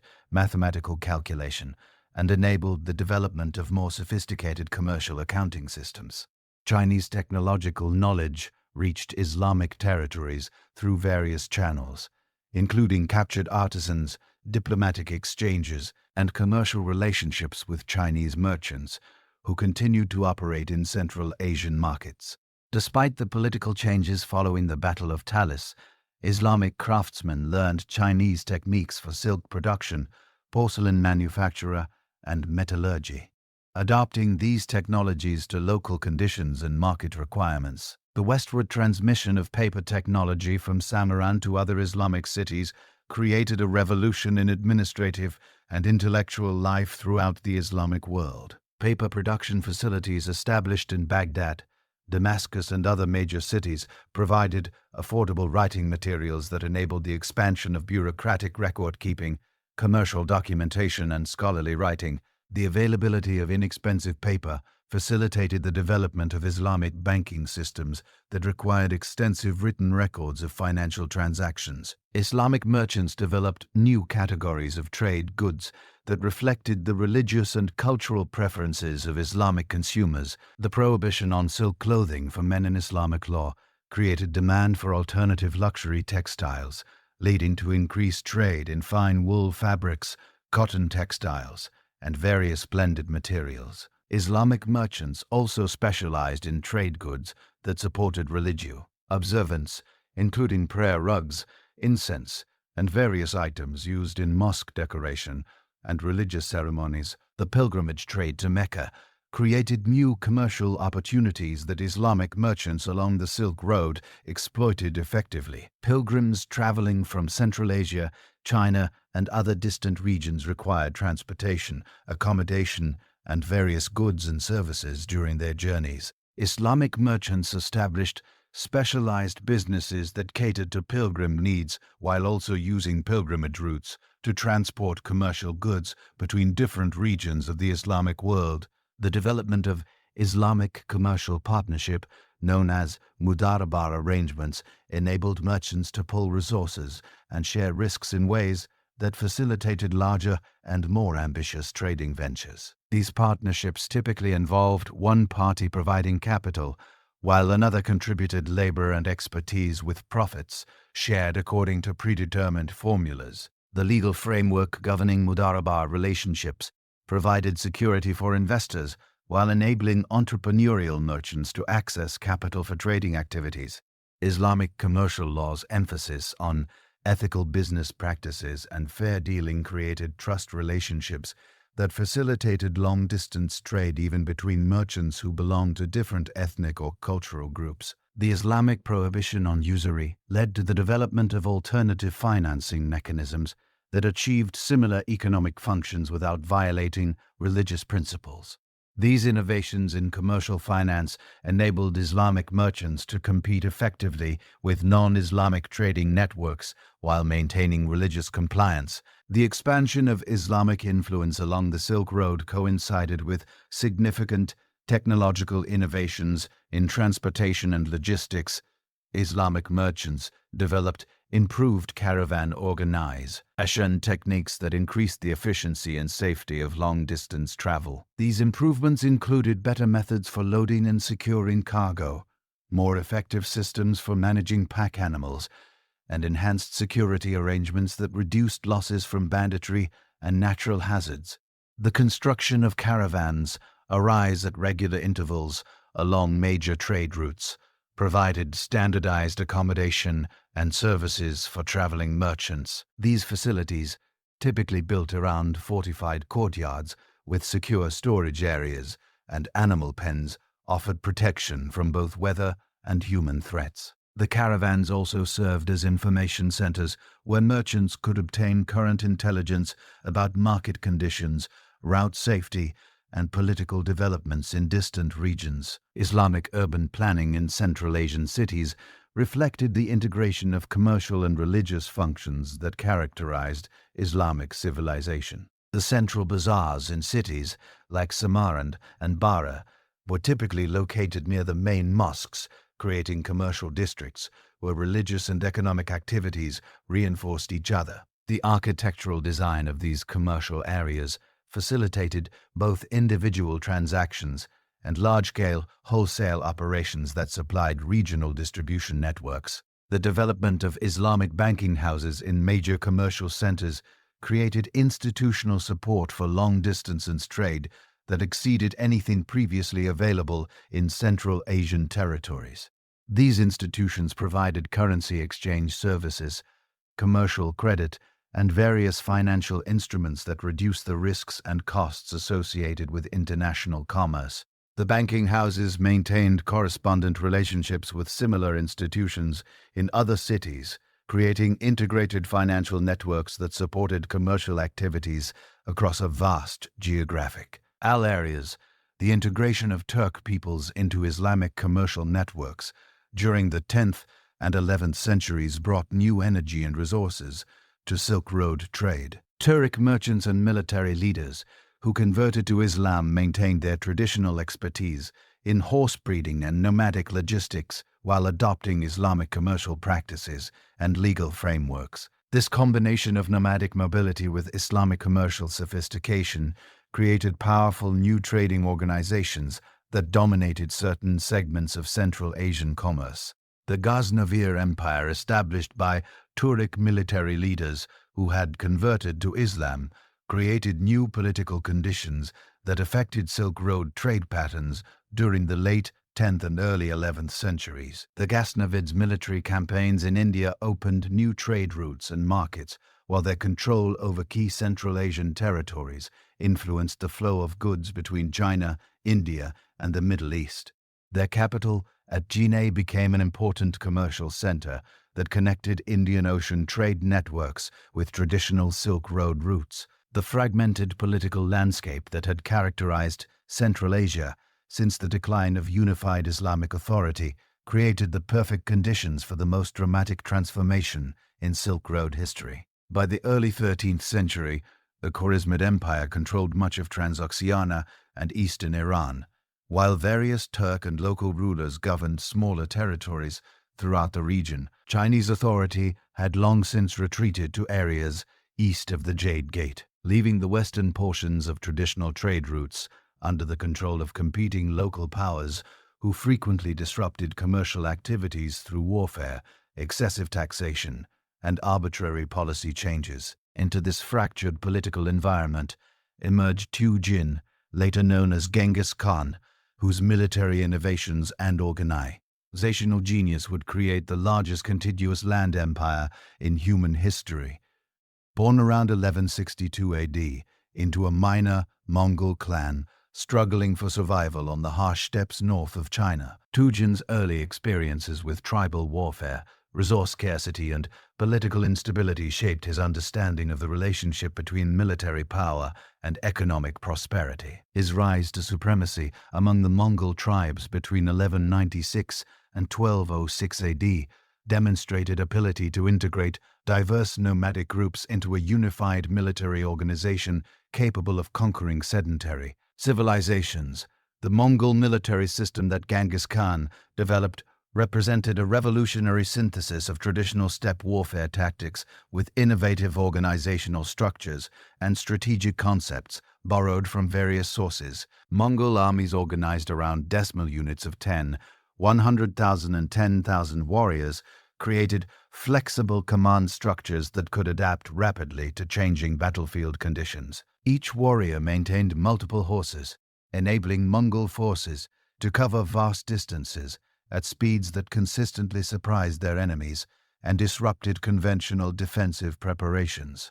Mongol siege warfare capabilities, initially limited by their nomadic background, expanded dramatically through the systematic recruitment of Chinese, Persian, and Central Asian engineers and craftsmen who possessed specialized knowledge of fortification construction and siege equipment operation.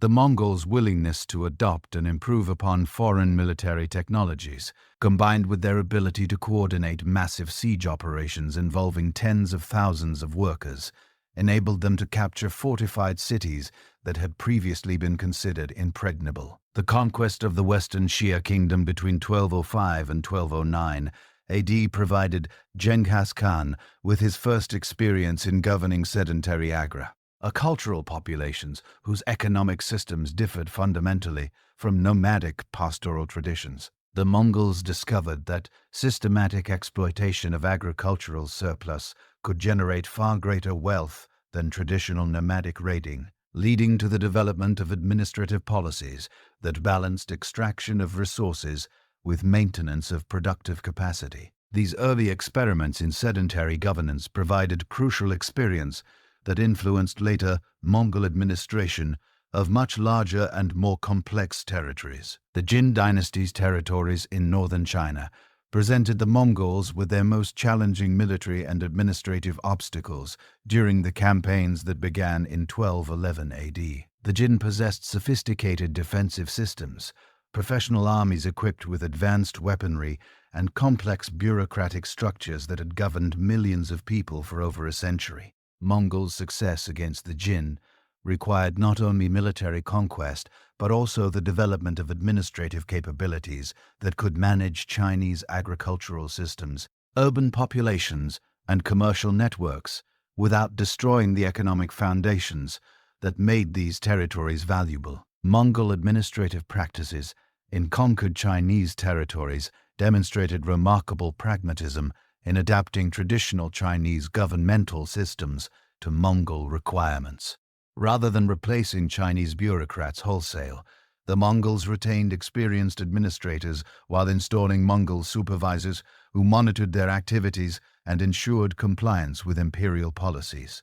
This approach preserved essential administrative expertise while establishing Mongol political control over complex governmental systems that would have been impossible for nomadic administrators to operate independently. The destruction of the Khwarizmid Empire between 1219 and 1221 AD Eli, minated the last major obstacle to Mongol control over Central Asian trade routes.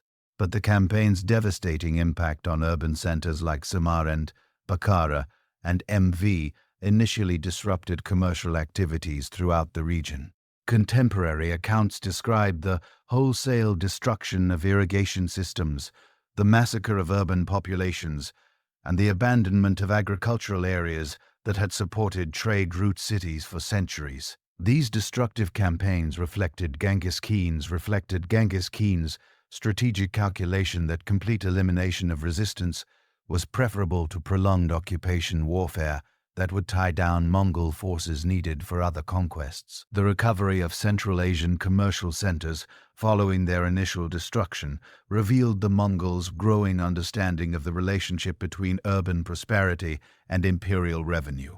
Mongol administrators began implementing policies designed to attract merchants and craftsmen back to devastated cities, offering tax incentives, security guarantees, and infrastructure investments that gradually restored commercial activities. The reconstruction of Samarkand during the 1220s exemplified this approach as Mongol officials recruited skilled artisans from various regions and provided them with resources and protection needed to re-establish productive workshops and commercial facilities. Genghis Khan's legal innovations, codified in the Yasa, established uniform standards for commercial transactions, criminal justice, and administrative procedures across the vast expanse of Mongol territories. The Yasa's provisions regarding merchant protection, contract enforcement, and dispute resolution created legal frameworks that facilitated long-distance trade by reducing uncertainties and risks that had previously complicated international commercial relationships. Merchants operating under Mongol protection could rely on consistent legal treatment regardless of their ethnic background or the specific territories through which they traveled. The Mongol postal system known as the Yam represented the most sophisticated communication network in medieval history, enabling rapid transmission of information across distances that had previously required months or years for message delivery. The system operated through a network of relay stations positioned at intervals of approximately 25 miles along major routes. Each station maintaining fresh horses and riders capable of carrying imperial messages at unprecedented speeds. A message from Karakoram could reach European territories in 6 weeks, while communications to Chinese territories required only 3 weeks. Yam stations provided not only communication services, but also accommodation and logistical support for authorized travelers, including merchants carrying imperial trading permits. These facilities offered secure lodging, fresh pack animals, and route information that significantly reduced the costs and risks associated with long-distance travel. The standardization of services across the entire Yam network created predictable travel conditions that enabled merchants to plan complex trading expeditions with greater confidence in their ability to complete planned itineraries. The integration of conquered territories into a unified administrative system required the development of standardized currency and measurement systems that could facilitate commercial transactions across culturally diverse regions. Mongol administrators adopted silver as the primary medium of exchange for high-value transactions, while permitting local currencies to continue circulating for smaller commercial activities. This dual currency system provided flexibility for different types of commercial transactions, while establishing imperial control over major financial flows. Mongol trade policies actively encouraged long-distance commerce through tax reductions, infrastructure investments,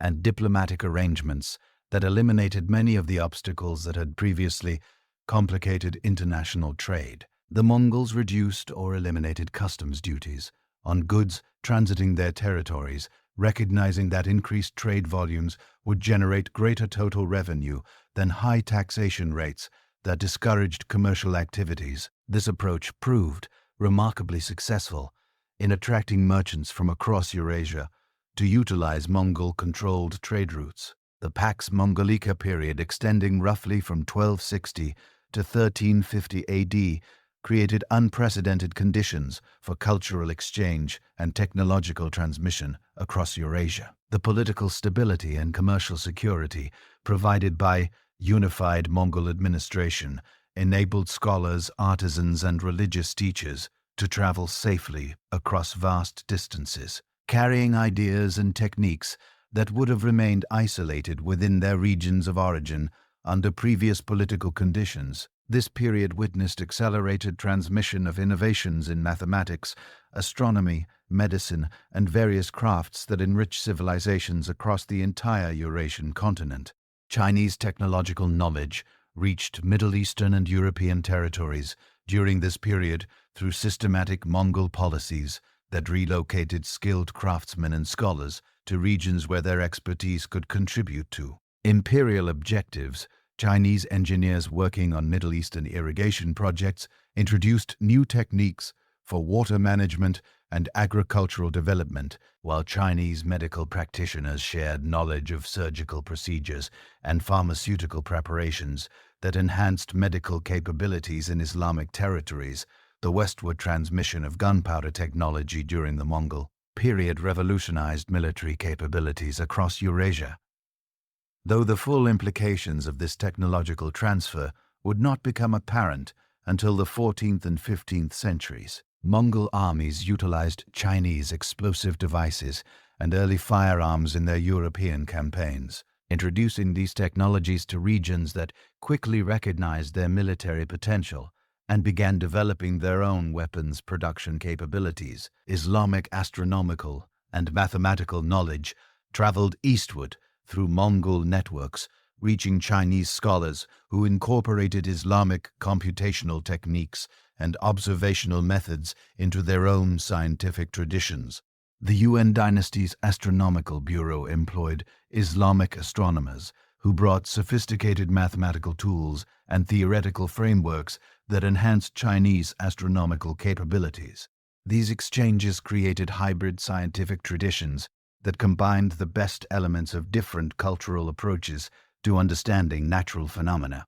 The establishment of Mongol capitals at Karakoram and later Kabalik created new centers for international commerce that attracted merchants from across the known world. These cities featured markets where goods from Europe, the Middle East, Central Asia, China, and India could be found in close proximity, creating commercial opportunities that had never previously existed. The cosmopolitan character of these Mongol capitals facilitated cultural exchanges and business relationships that transcended traditional ethnic and religious boundaries. Marco Polo's journey to China between 1271 and 1295 AD occurred during the height of Mongol power, when the political stability and commercial infrastructure created by Mongol administration made such extended travel both possible and profitable.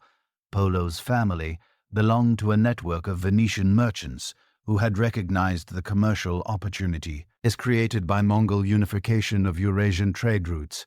Their success in establishing trading relationships with Mongol authorities demonstrated the practical benefits of the Pax Mongolica for European commercial expansion. The detailed observations recorded in Marco Polo's account provide invaluable documentation of commercial conditions, urban development, and cultural practices throughout the Mongol Empire during the late 13th century. His descriptions of Chinese cities, manufacturing techniques, and commercial practices introduced European audiences to economic possibilities that would influence European exploration and trade policies for centuries. Polo's account of paper money usage in China particularly impressed European readers who had never encountered government-issued currency not backed by precious metals. Other European travelers during the Mongol period, including Giovanni Dian del Carpet, William of Rubruck, and various merchants whose accounts have been preserved in fragmentary form, provide additional evidence for the unprecedented level of East-West contact that characterized this era. These travelers consistently reported on the safety and efficiency of travel under Mongol protection, contrasting their experiences favorably with the dangers and uncertainties that had characterized earlier attempts at long-distance travel. The Mongol Empire's religious tolerance policies created conditions that facilitated the spread of various religious traditions across Eurasia.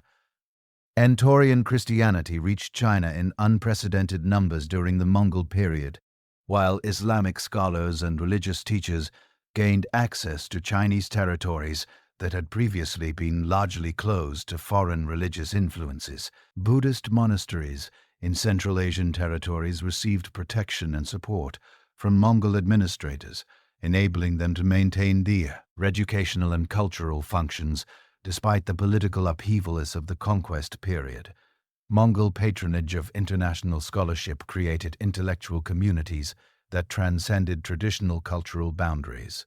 The court at Kanbalik employed scholars from across Eurasia, creating an environment where Chinese, Islamic, European, and Central Asian intellectual traditions could interact and influence each other. These scholarly exchanges produced innovations in various fields that combined insights from different cultural traditions in ways that would not have been possible without Mongol political unification. The development of international diplomatic practices during the Mongol period established precedents for cross-cultural communication and negotiation that influenced diplomatic relations for centuries.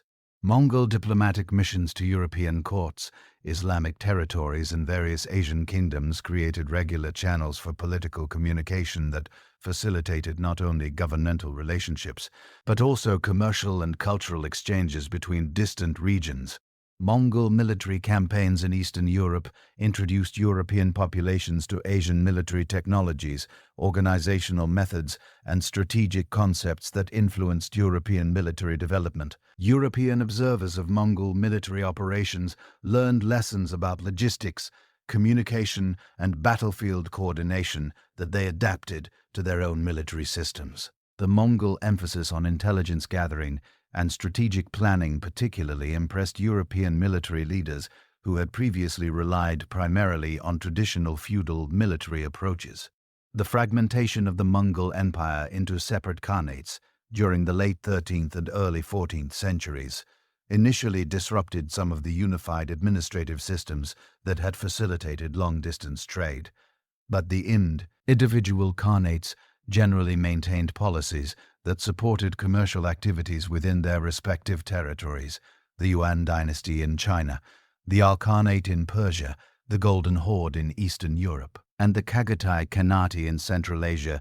Each developed administrative systems that preserved many of the commercial advantages created by unified Mongol rule while adapting to local conditions and requirements. The Yuan dynasty's policies toward foreign merchants demonstrated continued Mongol commitment to international trade promotion despite the political separation from other Mongol territories. Kublai Khan's administration maintained the infrastructure and legal frameworks that supported long-distance commerce while developing new initiatives designed to attract foreign traders to Chinese territories. The construction of new ports, the expansion of canal systems, and the standardization of commercial regulations created conditions that enabled Chinese trade to reach unprecedented levels during the Yuan period.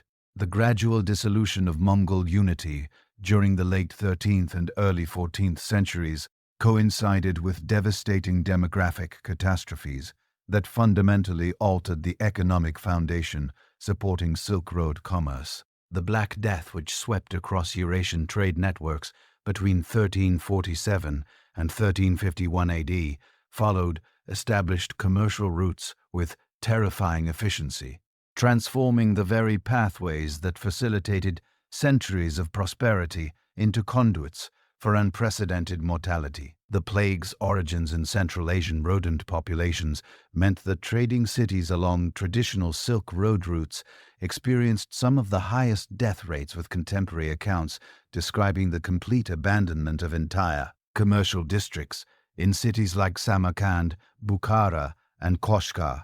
The demographic collapse in Central Asian trading centers disrupted the intricate networks of commercial relationships, specialized knowledge, and financial arrangements that had sustained long-distance and overland trade. Merchant families who had maintained trading partnerships across multiple generations found their operations crippled by the loss of experienced traders, local contacts, and the specialized linguistic and cultural knowledge necessary for navigating complex international transactions. The Hala banking system, which had depended on personal relationships and reputation networks spanning thousands of miles, collapsed in many regions as key participants succumbed to disease or fled to safer territories. Surviving merchants discovered that the infrastructure supporting overland trade had deteriorated dramatically during the plague years. Caravanser that had provided essential services for traveling merchants stood empty or had been converted to other purposes, while the specialized craftsmen who had maintained pack animals, repaired equipment, and provided route guidance had either died or abandoned their trades. The knowledge of seasonal travel conditions, water sources, and safe passage routes that had been accumulated over centuries of commercial experience was lost as experienced guides, and caravan leaders perished without passing their expertise to successors. The political fragmentation that followed the collapse of unified Mongol administration created additional obstacles for merchants attempting to rebuild overland trading networks. The Yuan dynasty's fall in 1368 AD and replacement by the Ming dynasty marked the end of the cosmopolitan trade-friendly policies that had characterized Mongol rule in China. The new Ming administration, led by Emperor Hongwu, implemented isolationist policies that severely restricted foreign merchant access to Chinese territories and eliminated many of the legal protections and commercial pry. Villages that had attracted international traders to Chinese markets. Ming officials viewed foreign merchants with suspicion, considering them potential security threats who might provide intelligence to hostile powers or introduced destabilizing foreign influences into Chinese society. The tributary system that replaced open commercial relationships required foreign traders to obtain official permits, submit to extensive bureaucratic procedures, and conduct business only through government-approved channels. These restrictions dramatically increased the costs and uncertainties associated with trading with China, making overland routes less attractive compared to emerging maritime alternatives.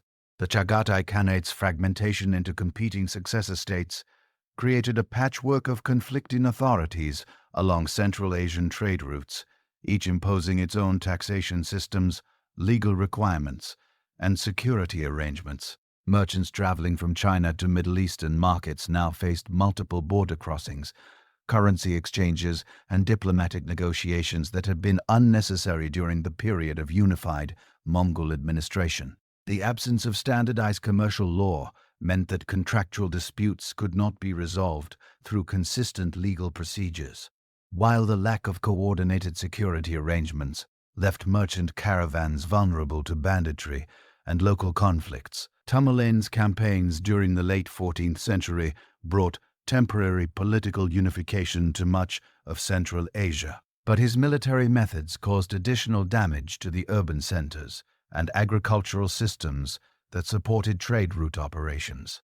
While Tamerlane's court at Samarkand became a center for artistic and intellectual activity, his frequent military campaigns disrupted commercial activities throughout the region.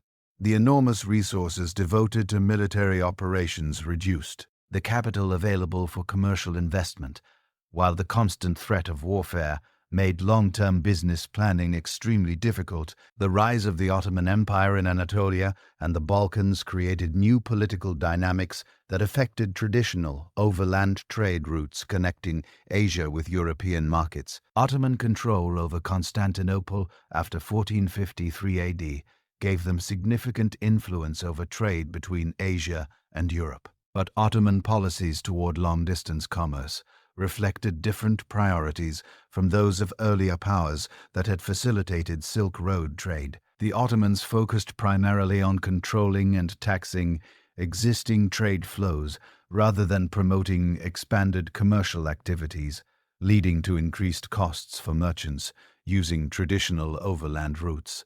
Ottoman taxation policies imposed substantial customs duties on goods transiting their territories, while their administrative systems created bureaucratic obstacles that delayed merchant caravans and increased operational costs. The Ottomans also implemented currency controls that complicated international financial transactions, requiring merchants to exchange currencies at official rates that often differed significantly from market values.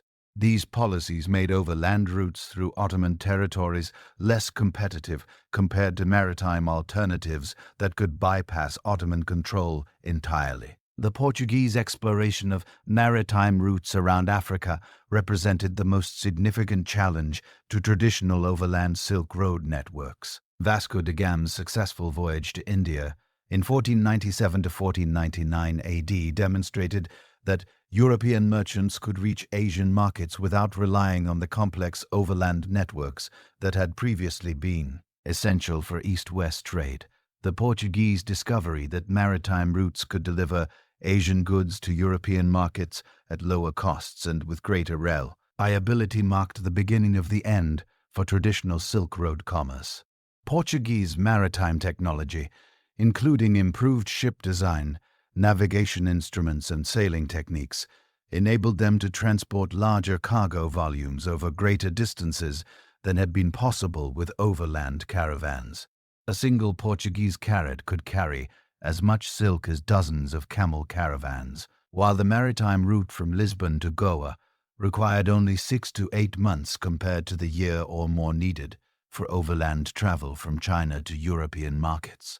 The reduced transportation time meant that perishable goods could reach markets in better condition, while the lower transportation costs enabled Portuguese merchants to offer competitive prices for Asian products. The establishment of Portuguese trading posts at Goa, Malacca, and Macau created new commercial networks that competed directly with traditional Silk Road routes.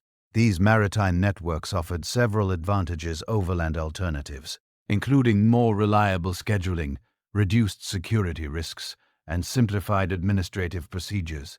Portuguese merchants could conduct business through their own colonial administrators rather than negotiating with multiple foreign authorities, while Portuguese naval power provided security that was often more effective than the protection arrangements available along overland routes. The Spanish establishment of trans-Pacific trade routes connecting the Philippines with Mexico created additional maritime alternatives to traditional overland networks. The Manila-Acapulco galleon trade, beginning in 1565 AD, enabled Asian goods to reach American and European markets through Pacific and Atlantic maritime routes that completely bypassed traditional Silk Road territories. Chinese silk, porcelain, and spices could now reach European consumers through Spanish colonial networks that offered competitive prices and reliable delivery schedules. The Dutch entry into Asian maritime trade during the early 17th century intensified competition with overland routes through their development of highly efficient commercial operations that maximized profits while minimizing costs. The Dutch East India Company's systematic approach to Asian trade included innovations in shipping technology, commercial organization, and financial management that set new standards for international commerce. Dutch merchants could offer Asian goods in European markets at prices that made overland alternatives economically unviable for most categories of trade. Chinese maritime exploration under the Ming Dynasty initially appeared to offer opportunities for integrating traditional overland networks with new maritime alternatives. Admiral Jen, his 7 major expeditions between 1405 and 1433, 3 AD, demonstrated Chinese capabilities in long-distance and maritime navigation and established diplomatic relationships with rulers throughout Southeast Asia, India, and the Western Indian Ocean. These expeditions utilized massive treasure fleets that included ships far larger than any European vessels of the period, carrying crews numbering in the thousands and cargo capacities that dwarfed contemporary European maritime operations. Zhang's expeditions served multiple purposes beyond simple exploration, including diplomatic missions designed to establish Chinese influence throughout the Indian Ocean region. commercial activities that sought new markets for Chinese products and technological demonstrations that showcased Chinese maritime capabilities to foreign rulers. The expeditions established Chinese bases at strategic locations, including Malacca, Colombo, and Hormu, creating a network of Chinese-controlled ports that could have supported expanded maritime trade operations. The treasure fleets carried substantial quantities of Chinese silk, porcelain, tea, and manufactured goods that they traded for local products, including spices, precious stones, exotic woods, and various luxury items valued in Chinese markets. These trading activities demonstrated the commercial potential of maritime routes connecting China with Indian Ocean markets, while the diplomatic relationships established during the expeditions created political foundations that could have supported expanded Chinese maritime commerce. However, the Ming dynasty's decision to abandon large-scale maritime expeditions after 1433 AD reflected changing priorities that favored continental defense over maritime expansion, a growing threat from northern nomadic groups, particularly the resurgent Mongol Confederation under Aqin, required enormous military resources that the imperial government could not simultaneously devote to both maritime exploration and continental defense. The costs associated with maintaining large naval fleets and overseas bases appeared increasingly difficult to justify when faced with immediate security threats along China's northern borders. The abandonment of Zheng's maritime program marked a crucial turning point in global trade development, as Chinese withdrawal from Indian Ocean commerce created opportunities that European maritime powers quickly exploited. Had China continued its maritime expansion, the development of global trade networks might have proceeded very differently, potentially maintaining greater balance between overland and maritime commercial systems. Instead, Chinese maritime withdrawal enabled European powers to establish dominant positions in Asian maritime trade that gradually undermined the economic foundation supporting traditional overland routes. The Ming dynasty's implementation of the hygiene maritime prohibition policy further reduced Chinese participation in international maritime commerce, restricting Chinese merchants' ability to engage in overseas trade and limiting foreign access to Chinese ports. These policies were designed to prevent coastal piracy and reduce security threats from maritime sources. But they also eliminated many of the commercial opportunities that might have enabled traditional trading centers to adapt to changing global economic conditions. Chinese domestic policies during the Ming period reflected a fundamental shift away from the cosmopolitan outlook that had characterized earlier dynasties' approaches to international commerce. The Ming emphasis on agricultural self-sufficiency and cultural homogeneity created an environment that was less receptive to foreign merchants and international commercial relationships. These policy changes reduced demand for many of the luxury goods that had traditionally moved along Silk Road networks, while limiting Chinese merchants' ability to participate in emerging global trading systems. The development of new overland routes connecting Russia with China through Siberian territories offered some alternatives to traditional Central Asian pathways, but these northern routes faced severe geographical and climatic obstacles that limited their commercial potential. The extreme cold, vast distances, and sparse population of Siberian territories made these routes suitable primarily for high-value, low-volume trade rather than the diverse commercial activities that had characterized traditional Silk Road networks. Russian expansion into Siberian territories during the 16th and 17th centuries created political conditions that enabled some overland trade between European and Chinese markets to continue despite the decline of traditional Central Asian routes.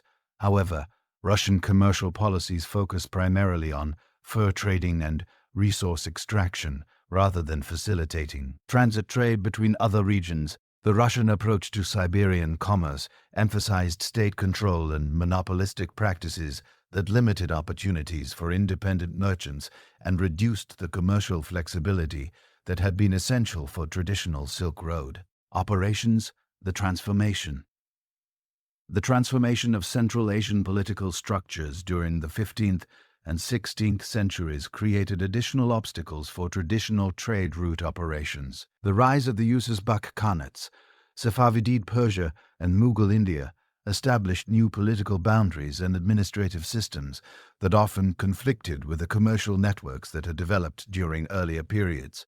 These new political entities implemented their own commercial policies, taxation systems, and legal frameworks that frequently disrupted established trading relationships and created new barriers to long-distance commerce. The Safavid Empire's establishment in Persia during the early 16th century initially offered some hope for reviving overland trade through Persian territories as Safavid rulers recognized the economic benefits of international commerce. However, the ongoing conflicts between Safavid Persia and the Ottoman Empire created unstable conditions along traditional trade routes that made commercial operations extremely risky.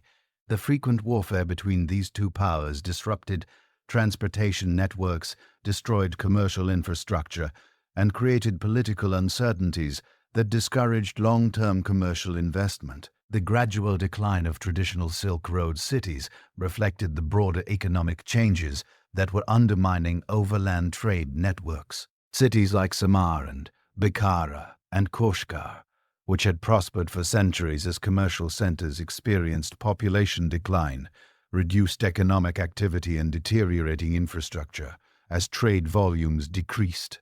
The specialized commerce, knowledge, craft production capabilities, and cultural institutions that had made these cities attractive to international merchants gradually disappeared as economic opportunities shifted to maritime-oriented centers. The transformation of global trade patterns during this period represented more than simple substitution of maritime routes for overland alternatives. The new maritime networks enabled different types of commercial relationships, supported different categories of goods, and created different patterns of cultural exchange than had characterized traditional overland systems.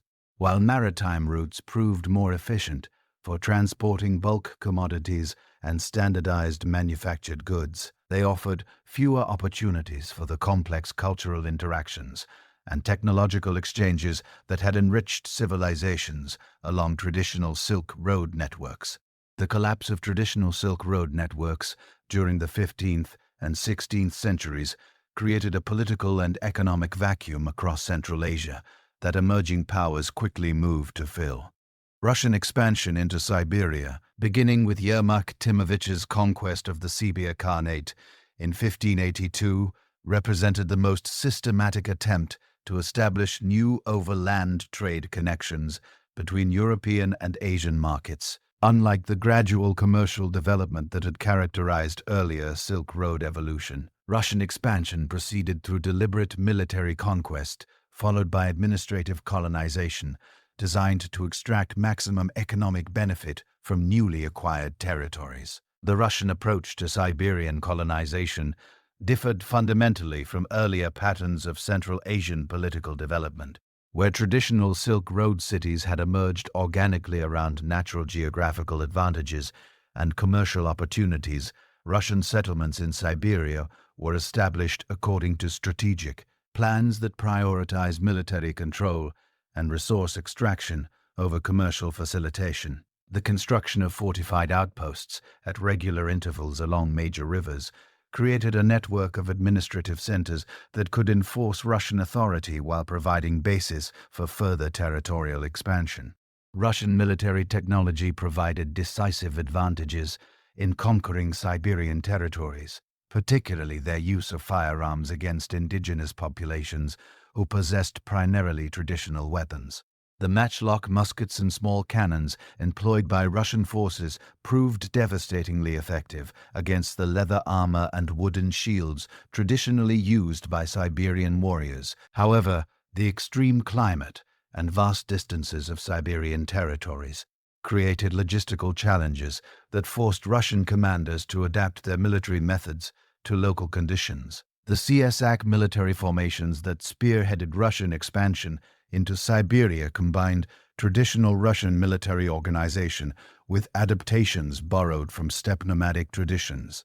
These semi-independent warrior communities possessed the mobility and self-sufficiency necessary for operating in Siberian wilderness conditions, while their military effectiveness enabled small Russian forces to control vast territories inhabited by much larger indigenous populations. The CSA's familiarity with river navigation proved particularly valuable as Siberian river systems provided the primary transportation routes connecting scattered settlements across thousands of miles. Russian fur trading operations in Siberia created the first systematic economic exploitation of these territories, establishing collection systems that channeled valuable pelts toward European markets through Moscow and other Western Russian cities.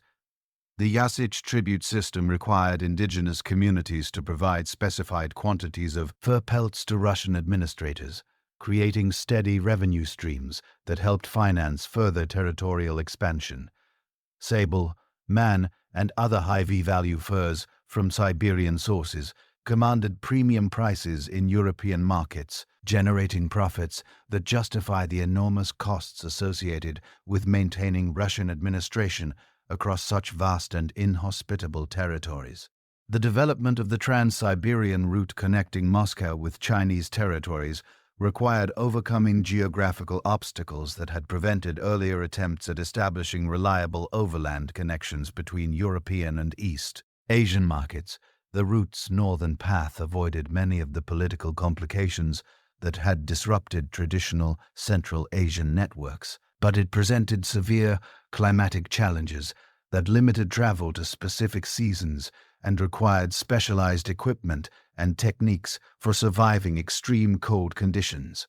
Russian diplomatic relations with China developed gradually through border negotiations that established a legal framework for commercial exchanges between the two empires. The Treaty of Nachinsk in 1689 resolved territorial disputes along the Amur River while creating the first formal diplomatic agreement between Russia and China. This treaty established precedents for Russian-Chinese commercial relationships that would influence trade development for the next 2 centuries, including provisions for diplomatic missions, border crossing procedures, and dispute resolution mechanisms.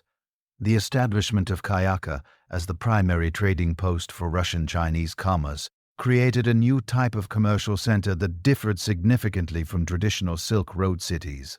Located on the Russian-Chinese border, Kaka functioned as a controlled interface between 2 imperial systems rather than an independent commercial hub. Russian and Chinese merchants conducted business under strict governmental supervision, with officials from both empires monitoring transactions and collecting custom duties according to predetermined agreements. Trade goods flowing through Kakta reflected the different economic priorities that characterized Russian-Chinese commercial relationships compared to earlier Silk Road networks.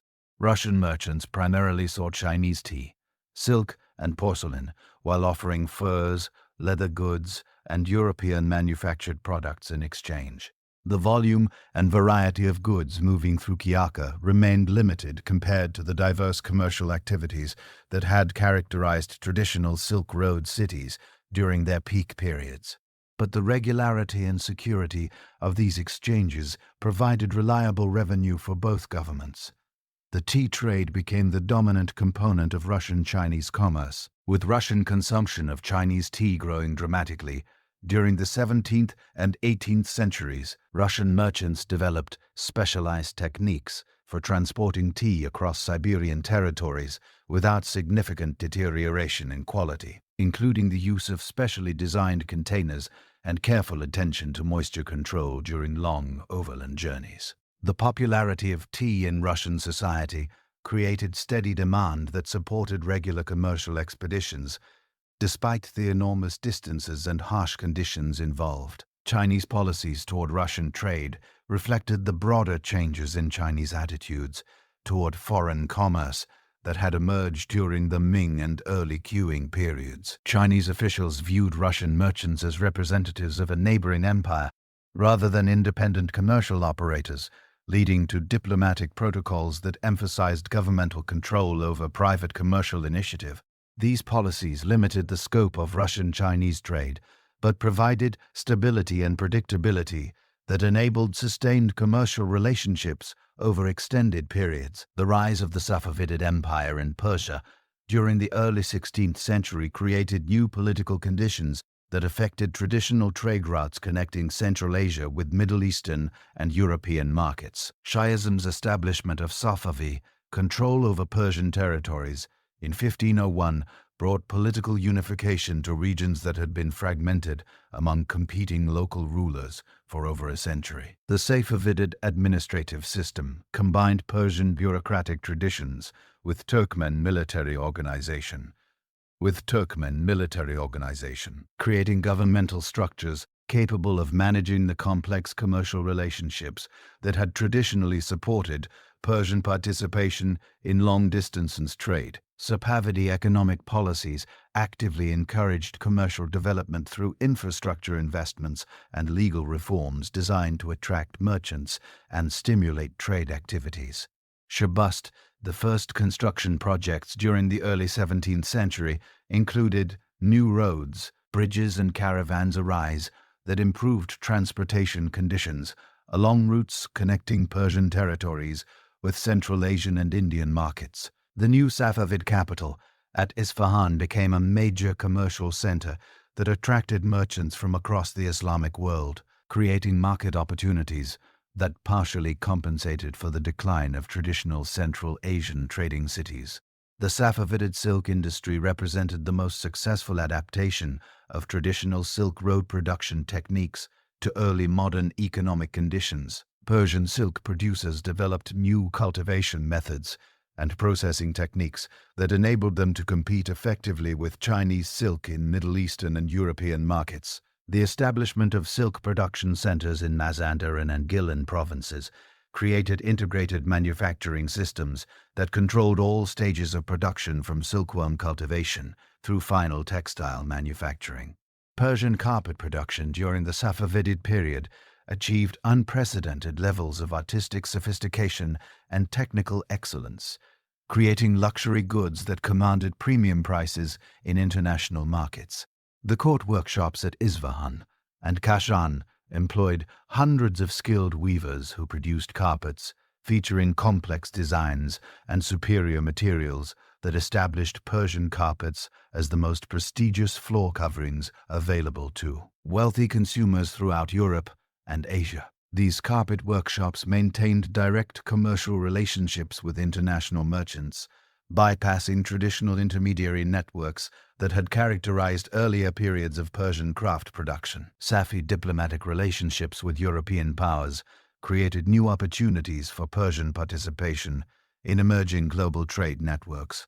Portuguese, Dutch, and English merchants established trading posts in Persian territories, offering access to maritime commercial networks that connected Persian producers with European and colonial markets. These relationships enabled Persian merchants to diversify their commercial activities beyond traditional overland routes while maintaining their established connections with Central Asian and Indian trading partners. The Ottoman Empire's expansion during the 16th century created the largest Islamic political entity since the Abbasid Caliphate, controlling territories that included crucial segments of traditional Silk Road networks. Ottoman administration of former Byzantine Mamluk and various Anatolian territories required integrating diverse populations and economic systems into a unified imperial structure.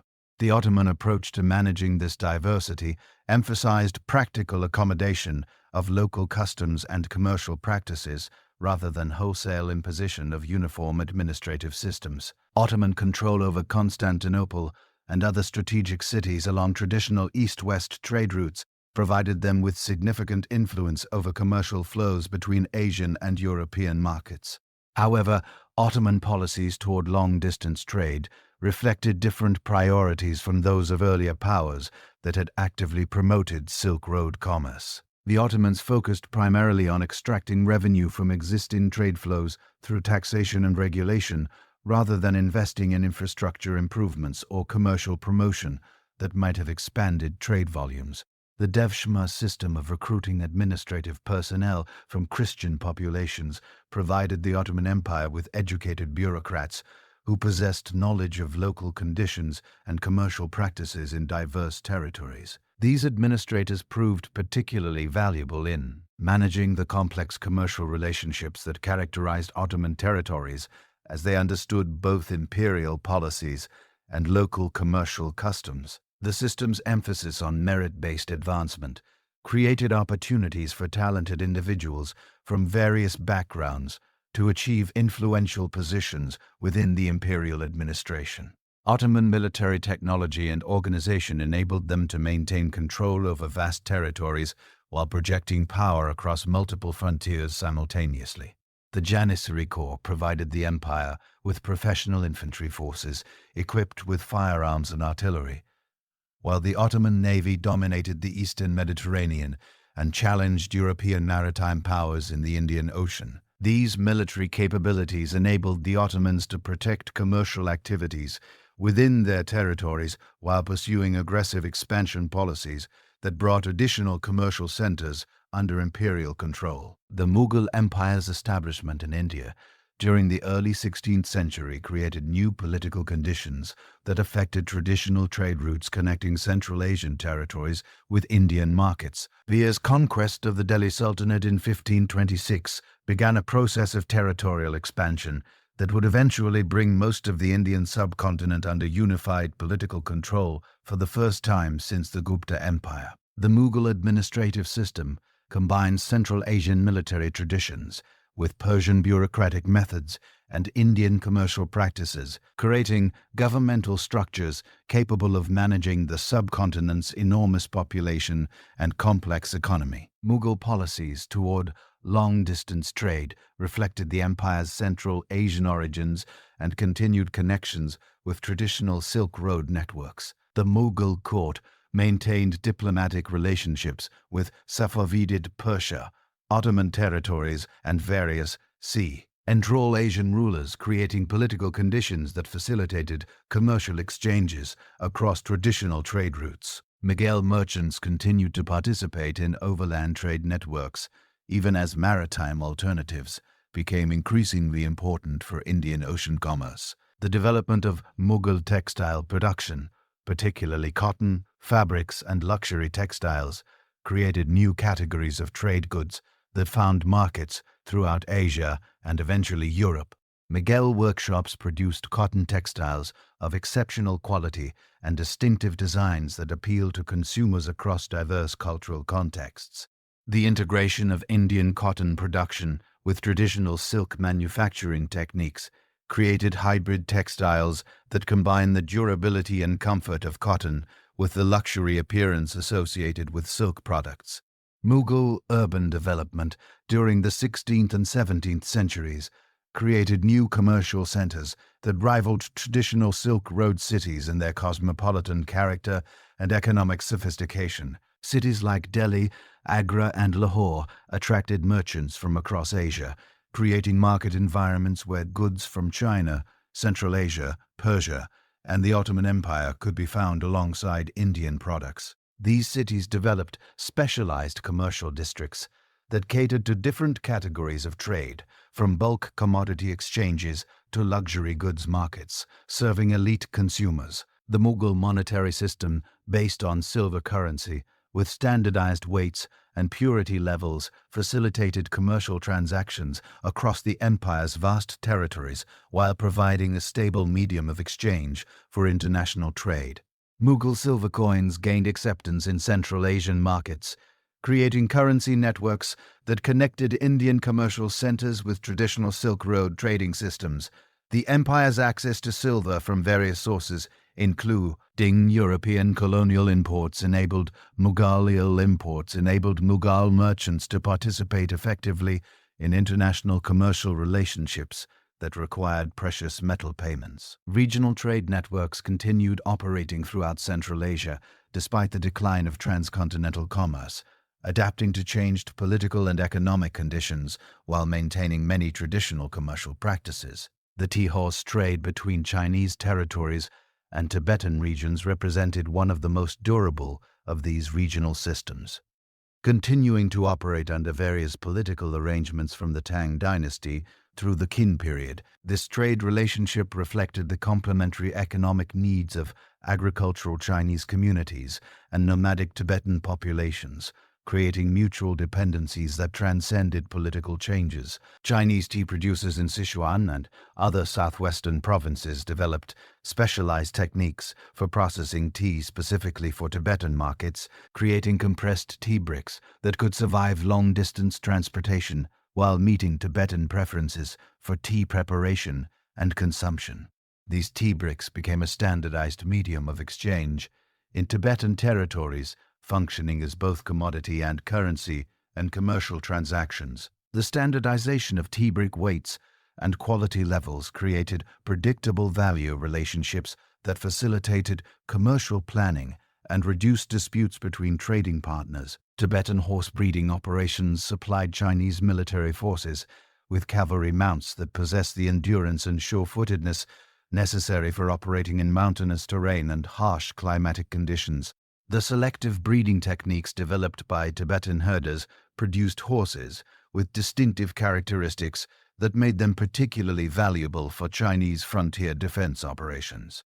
The Chinese government's willingness to pay premium prices for high-quality Tibetan horses created steady demand that supported extensive pastoral operations throughout Tibetan territories. The administrative arrangements governing the tea horse trade evolved over time to accommodate changing political conditions while maintaining the essential commercial relationships that benefited both Chinese and Tibetan communities. Chinese officials established specialized bureaus responsible for managing tea horse exchanges, including quality control procedures, price negotiations, and dispute resolution mechanisms. These administrative systems provided stability and predictability that enabled long-term commercial planning despite the political uncertainties that characterized Chinese-Tibetan relationships.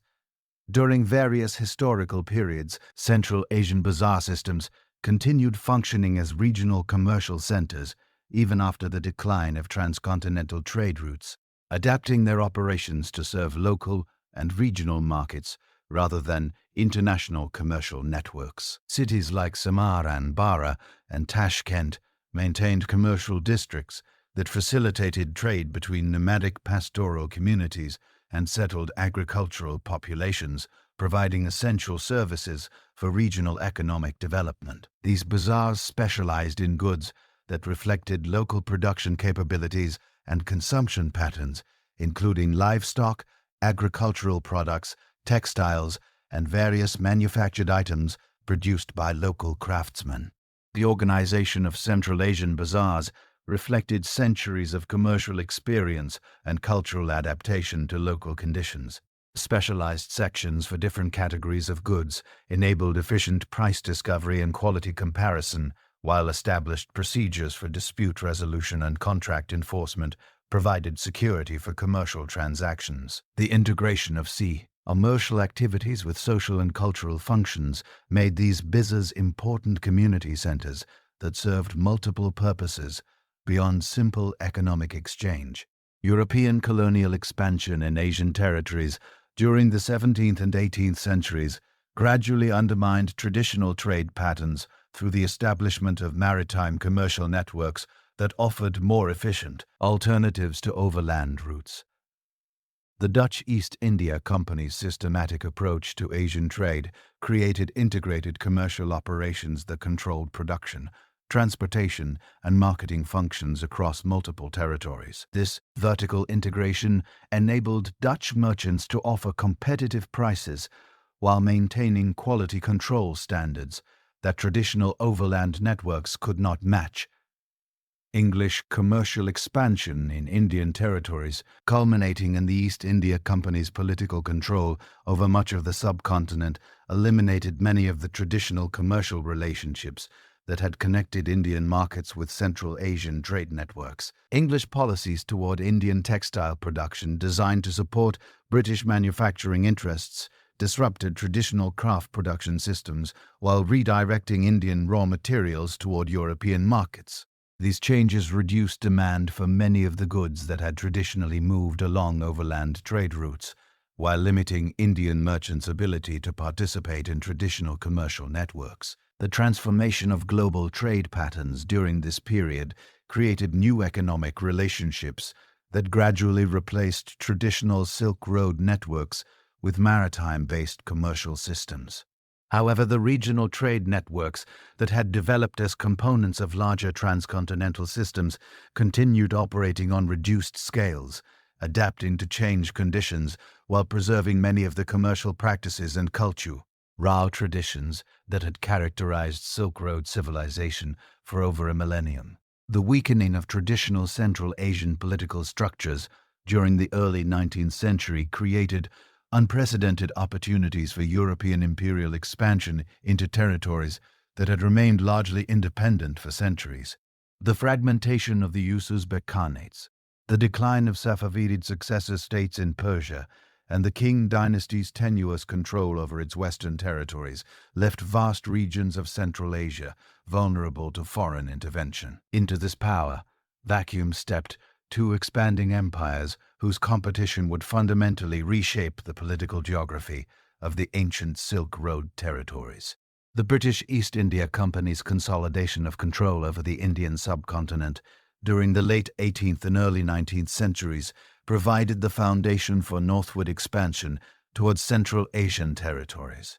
Company officials, particularly those stationed in frontier regions like the Punjab and the northwest frontier, began developing intelligence networks that extended far beyond the formal boundaries of British India. These networks, composed of merchants, explorers, and local informants, gathered detailed information about political conditions, military capabilities, and economic opportunities in Afghanistan, Central Asia, and the approaches to Russian territories. British strategic thinking regarding Central Asia reflected deep concerns about Russian expansion toward India, concerns that would shape imperial policy for nearly a century. The specter of Russian forces advancing through Central Asian territories toward the vulnerable northern frontiers of British India haunted British strategic planners who envisioned nightmare scenarios of coordinated Russian-Persian attacks that could threaten the jewel of the British Empire.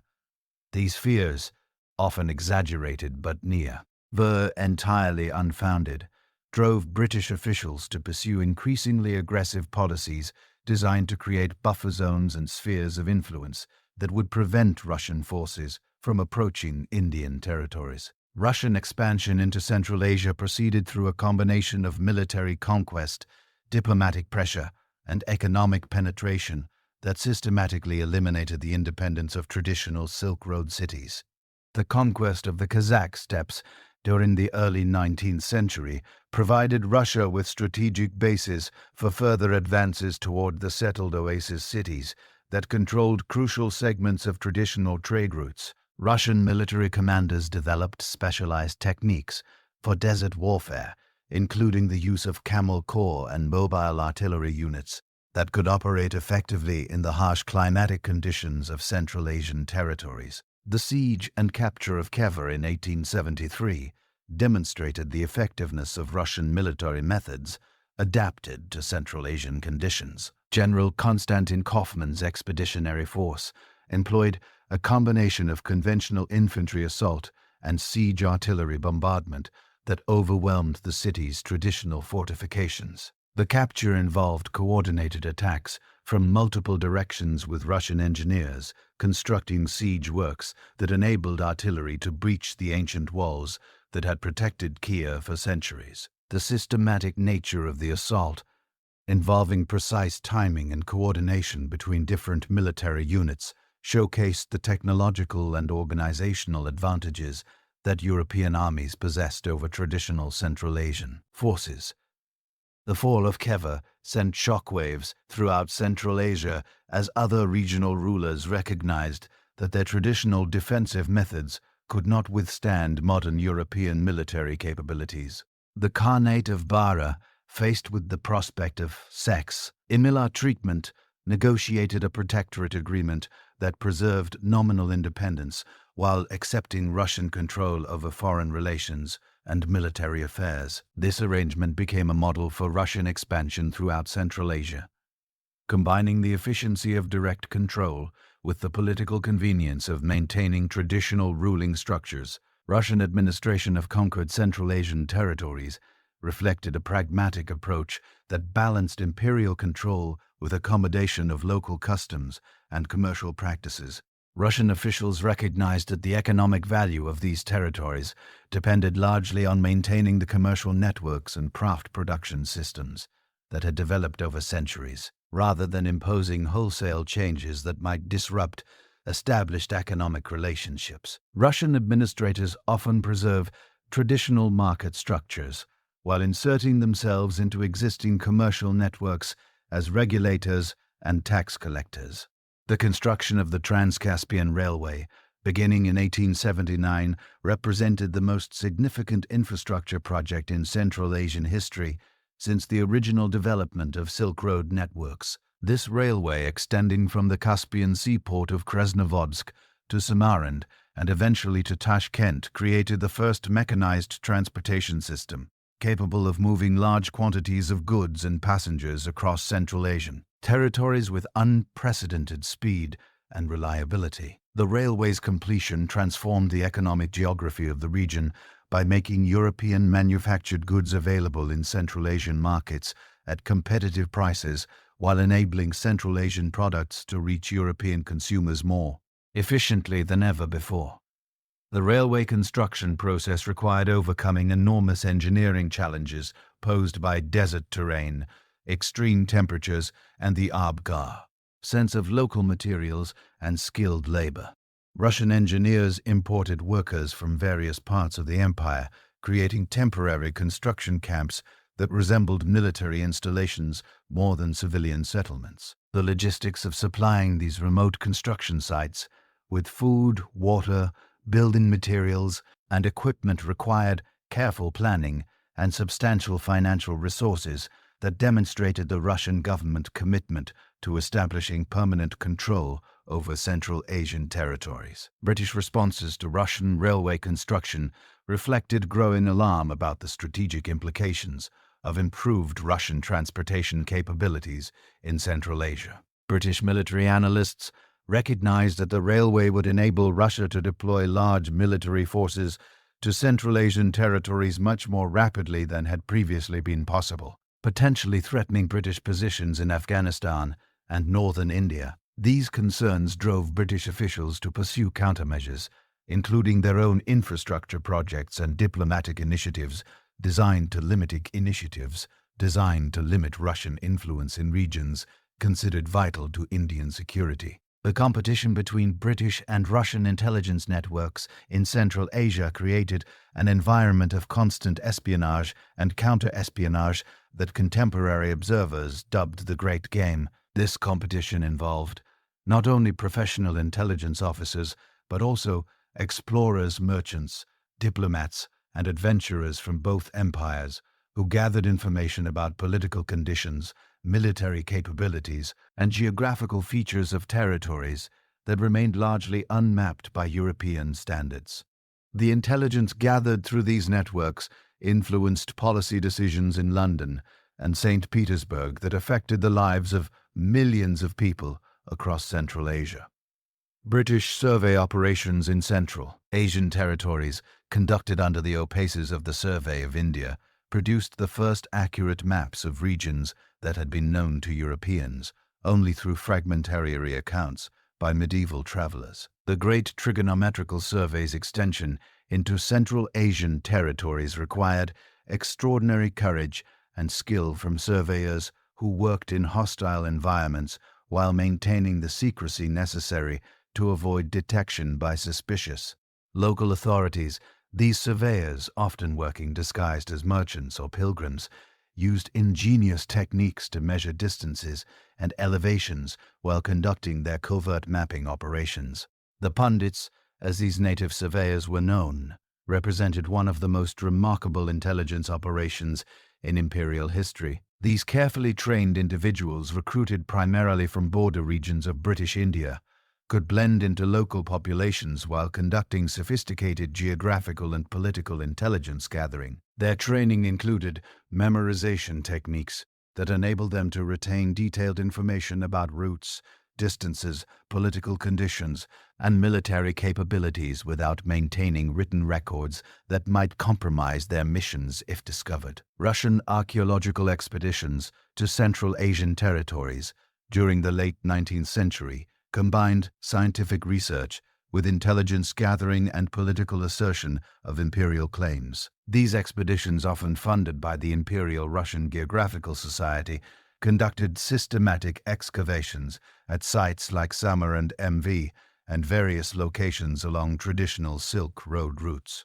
The archaeological work provided valuable scientific information about the history and culture of Central Asian civilizations while also demonstrating Russian cultural and intellectual engagement with territories under their political control. The work of Russian archaeologist Alexander Cunningham at sites throughout Central Asia revealed the extraordinary artistic and cultural achievements of medieval Silk Road civilizations.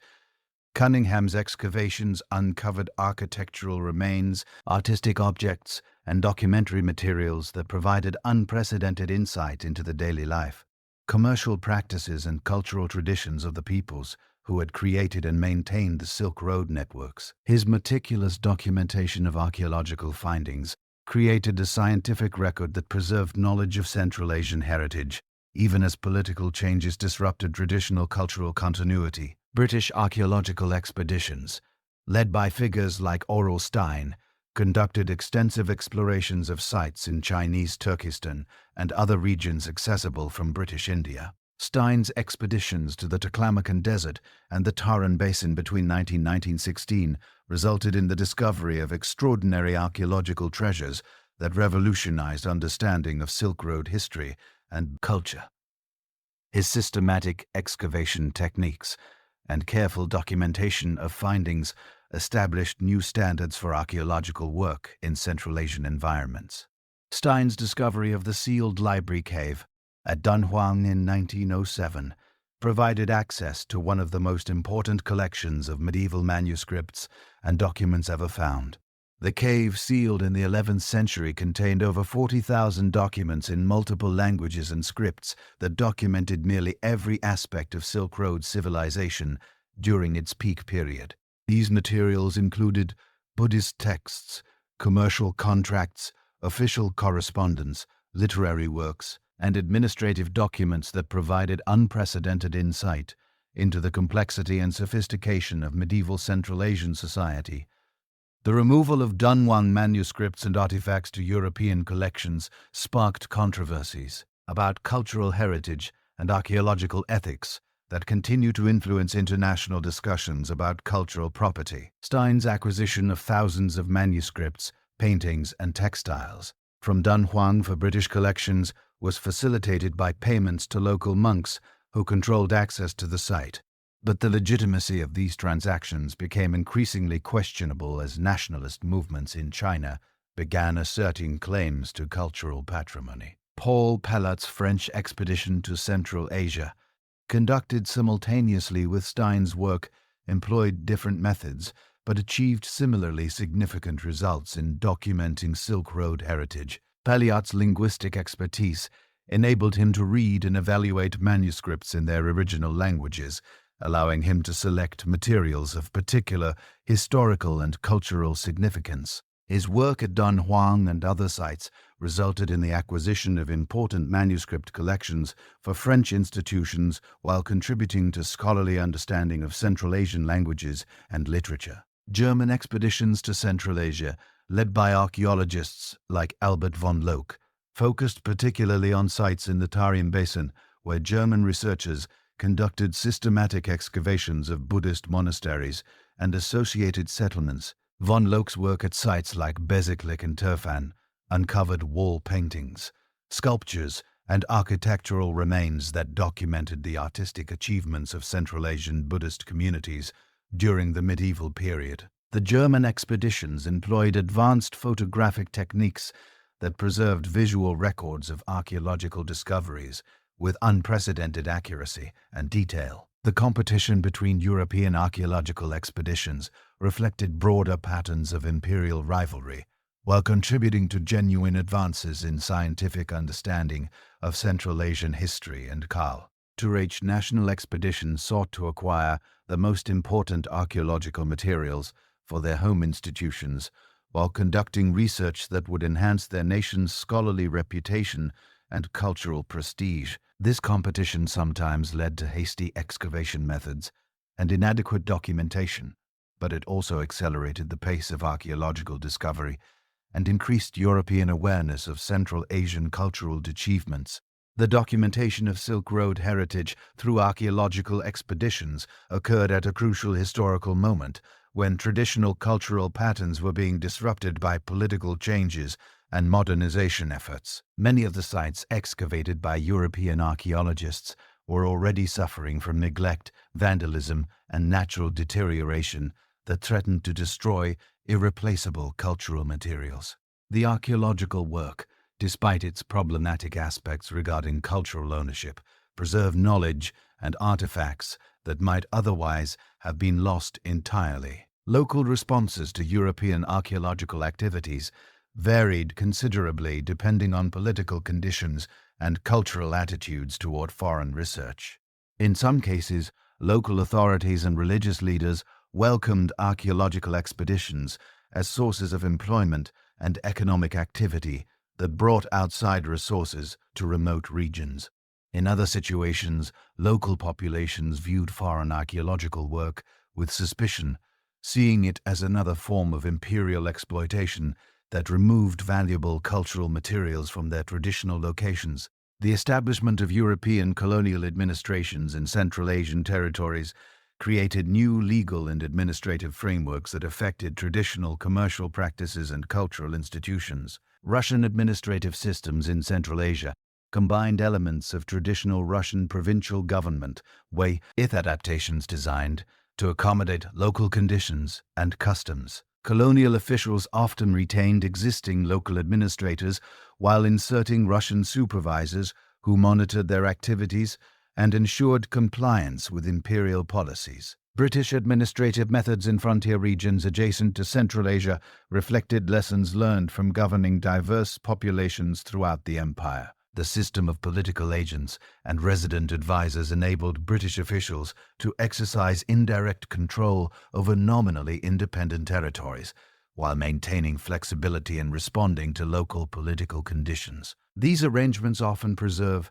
traditional ruling structures, while ensuring that important policy decisions aligned with British strategic interests. The transformation of ancient Silk Road cities under colonial administration proceeded through gradual modernization efforts that introduced European technologies and administrative methods while attempting to preserve economically valuable traditional practices. The construction of telegraph lines connecting major Central Asian cities with imperial capitals created communication capabilities that revolutionized administrative efficiency and commercial coordination. Messages that had previously required weeks or months to transmit could now be sent across thousands of miles in a matter of hours. Modern banking systems introduced by colonial administrations provided new financial services that gradually replaced traditional Hala networks and other informal financial arrangements. European banks established branches in major Central Asian cities, offering currency exchange, credit facilities, and international transfer services that facilitated trade with European markets. These modern financial institutions operated alongside traditional commercial practices, creating hybrid systems that combined European efficiency with local knowledge and relationships. The introduction of modern medical services in colonial territories brought European medical knowledge to populations that had previously relied primarily on traditional healing practices. Colonial medical officers established hospitals and clinics that provided treatment for diseases and injuries while also conducting research on health conditions specific to Central Asian environments. The integration of European medical practices with traditional healing knowledge created new approaches to healthcare that combined the best elements of both systems. Educational reforms implemented by colonial administrations introduced European curricula and teaching methods while attempting to preserve valuable elements of traditional educational systems. The establishment of modern schools in major cities provided access to European languages, scientific knowledge, and technical skills that enabled local populations to participate more effectively in the modernizing economy. These educational initiatives often faced resistance from traditional religious authorities, who viewed European education as a threat to established cultural and religious values. The preservation of historical sites and cultural monuments under colonial administration reflected competing priorities between development needs and cultural conservation. Colonial officials recognized the historical and artistic value of ancient Silk Road monuments, while also facing practical pressures to utilize available land and resources for modern development projects. The decisions made during this period regarding which sites to preserve and which to allow deterioration or destruction would have lasting consequences for Central Asian cultural heritage. The construction of modern transportation infrastructure, including roads, railways, and telegraph lines, often required decisions about routing that affected historical sites and traditional settlement patterns. Colonial engineers generally prioritized efficiency and cost considerations over historical preservation, leading to the destruction or alteration of some ancient sites while inadvertently protecting others through their remote locations. The long-term impact of these infrastructure decisions would continue to influence Central Asian development patterns well into the modern era. The documentation efforts undertaken by colonial administrators and researchers created extensive records of traditional practices, languages, and cultural institutions that were already beginning to change under the influence of modernization. These ethnographic and linguistic studies preserved knowledge that might otherwise have been lost as traditional ways of life, adapted to new economic and political conditions. However, the colonial context of this documentation work also influenced how traditional cultures were interpreted and presented, often emphasizing aspects that supported colonial policy objectives, while neglecting elements that contradicted European assumptions about civilization and progress. The archaeological expeditions and colonial documentation efforts of the early 20th century had inadvertently planted the seeds for a remarkable transformation in how the world would come to understand and romanticize the ancient Silk Road.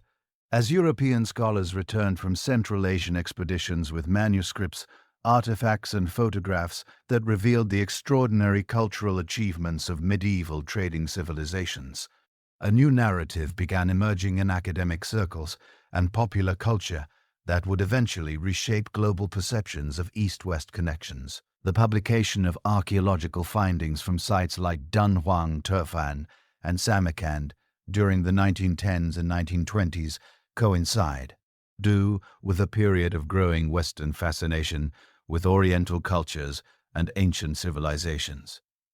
European and American audiences, weary from the devastation of World War I and increasingly skeptical of industrial modernity, found themselves captivated by accounts of ancient trading cities where diverse cultures had coexisted peacefully and prospered through commercial cooperation. The Silk Road began to represent an idealized vision of international harmony and cultural exchange that contrasted sharply with the nationalist conflicts and imperial rivalries that had dominated recent history. German geographer Ferdinand von Toven's coining of the term Sedan of Scheidenstrasse in 1877 had initially described a specific set of trade routes.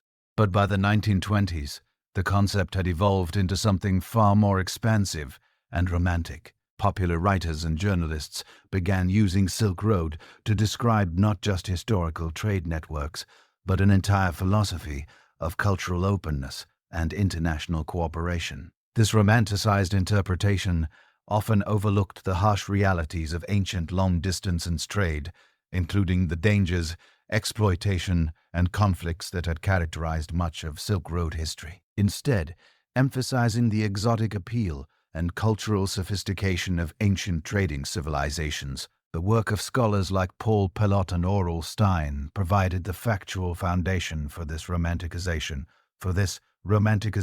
for Silk Road archaeological sites and manuscript collections. Pelot's linguistic expertise enabled him to translate and interpret documents that reveal the complexity of medieval Central Asian society, while Stein's photographic documentation preserved visual records of artistic achievements that demonstrated the high level of cultural development along ancient trade routes. Their scholarly publications reached academic audiences. Used popular adaptations of their findings captured the imagination of much broader readerships. Swedish explorer Sven Hedin's expeditions to Central Asia during the early 20th century contributed significantly to popular fascination with Silk Road history through his dramatic accounts of desert exploration and archaeological discovery. Hedin's books, translated into multiple languages and widely distributed, combined rigorous geographical research with adventure narratives that appealed to general audiences. His descriptions of discovering ancient cities buried in desert sands, complete with preserved artifacts and architectural remains, created powerful images that would influence popular conceptions of Silk Road history for decades. The establishment of the Soviet Union fundamentally altered the political landscape of Central Asian territories that had been crucial components of historical Silk Road networks. Soviet policies towards Central Asian republics reflected complex tensions between modernization objectives and cultural preservation concerns. The Communist Party's commitment to rapid industrialization and social transformation often conflicted with traditional ways of life that had preserved elements of Silk Road cultural heritage. Soviet planners viewed many traditional practices as obstacles to progress that needed to be eliminated or fundamentally reformed. Soviet archaeological programs in Central Asia during the 1920s and 1930s approached Silk Road heritage from materialist historical perspectives that emphasized economic relationships and class conflicts rather than cultural exchange and international cooperation.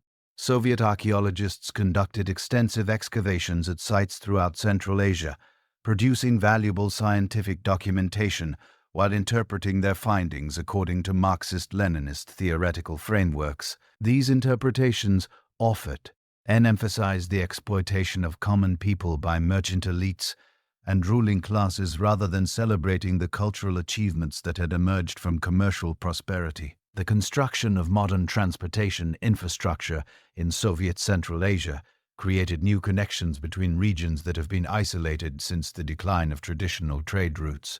The Turk Railway, completed in 1931, linked Central Asian cotton-producing regions with industrial centers in Russia and Siberia, creating economic relationships that echoed some aspects of historical Silk Road commerce while serving very different political and economic objectives. Soviet planners designed these transportation networks to facilitate resource extraction and industrial development rather than international trade and cultural exchange. World War II brought renewed attention to Central Asian territories as the Soviet Union relocated industrial facilities eastward to avoid German occupation. This wartime industrialization introduced modern manufacturing capabilities to regions that had previously remained largely agricultural, creating new economic foundations that would influence post-war development patterns. The war also demonstrated the strategic importance of Central Asian territories for connecting European Russia with Asian allies, reviving awareness of the geographical advantages that had made these regions crucial for historical trade networks. The emergence of independent nation-states in Central Asia following the collapse of the Soviet Union in 1991 created new political conditions that enabled renewed interest in Silk Road heritage as a source of national identity and international recognition. Countries like Kazakhstan, Uzbekistan, Kyrgyzstan, Tajikistan, Turkmenistan, to Silk Road civilizations as part of efforts to establish distant, national cultures and attract international tourism and investment. This poster's Viet rediscovery of Silk Road heritage often emphasized the positive aspects of historical cultural exchange while downplaying the conflicts and exploitation that had also characterized ancient trade networks. UNESCO's World Heritage Program provided international recognition and preservation support for Silk Road archaeological sites beginning in the 1980s. The designation of sites like Samarkand, Pa, and Kars World Heritage locations acknowledge their outstanding universal value while providing frameworks for conservation efforts that balance preservation needs with modern development pressures. These UNESCO designations also enhanced the international profile of Central Asian cultural heritage, contributing to growing global awareness of Silk Road history and its contemporary relevance. The development of international conservation projects at Silk Road sites during the 1990s and 2000s brought together expertise from multiple countries to address preservation challenges that exceeded the capabilities of individual nations. The Getty Conservation Institute's work at sites like the Moao Caves at Dunhuang demonstrated how international cooperation could achieve the conservation objectives while respecting local sovereignty and cultural values. These projects also provided training opportunities for local conservation professionals, building capacity for long-term heritage preservation. Chinese economic reforms beginning in the 1980s created new opportunities for developing Western Chinese territories that included important historical Silk Road regions. The government's Western Development Strategy, launched in 2000, included substantial investments in transportation, infrastructure, urban development, and tourism promotion that affected areas like Xinjiang, Gansu, and other provinces with significant Silk Road heritage. These development efforts often emphasized the historical importance of Silk Road connections while pursuing modernization objectives that sometimes conflicted with heritage preservation priorities. The launch of China's Belt and Road Initiative in 2013 represented the most ambitious attempt to revive Silk Road connectivity since the medieval period. President Xi Jinping's announcement of the initiative during visits to Kazakhstan and Indonesia explicitly referenced historical Silk Road networks while proposing modern infrastructure development projects that would connect Asia, Europe, and Africa through land and maritime routes. The initiative's scope, involving potential investments exceeding $1 trillion across more than 60 countries, demonstrated China's commitment to recreating the economic integration that had characterized historical Silk Road networks.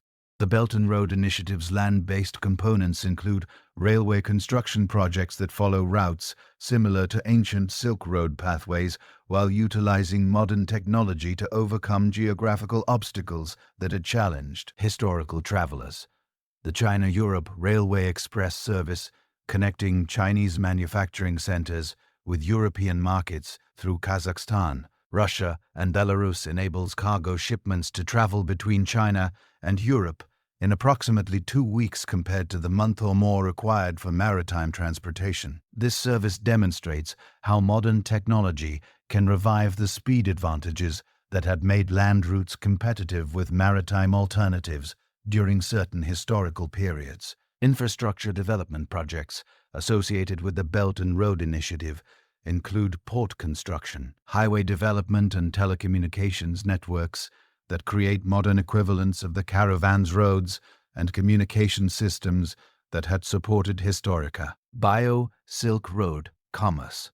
The China-Pakistan Economic Corridor, involving investments in transportation infrastructure, energy projects, and industrial development, exemplifies how contemporary connectivity projects can transform regional economic relationships while referencing historical precedents for cross-border cooperation and trade. The Belt and Road Initiative's emphasis on cultural exchange and people-to-people connections explicitly acknowledges the cultural dimensions of historical Silk Road networks while promoting contemporary educational exchanges, tourism development, and cultural preservation projects.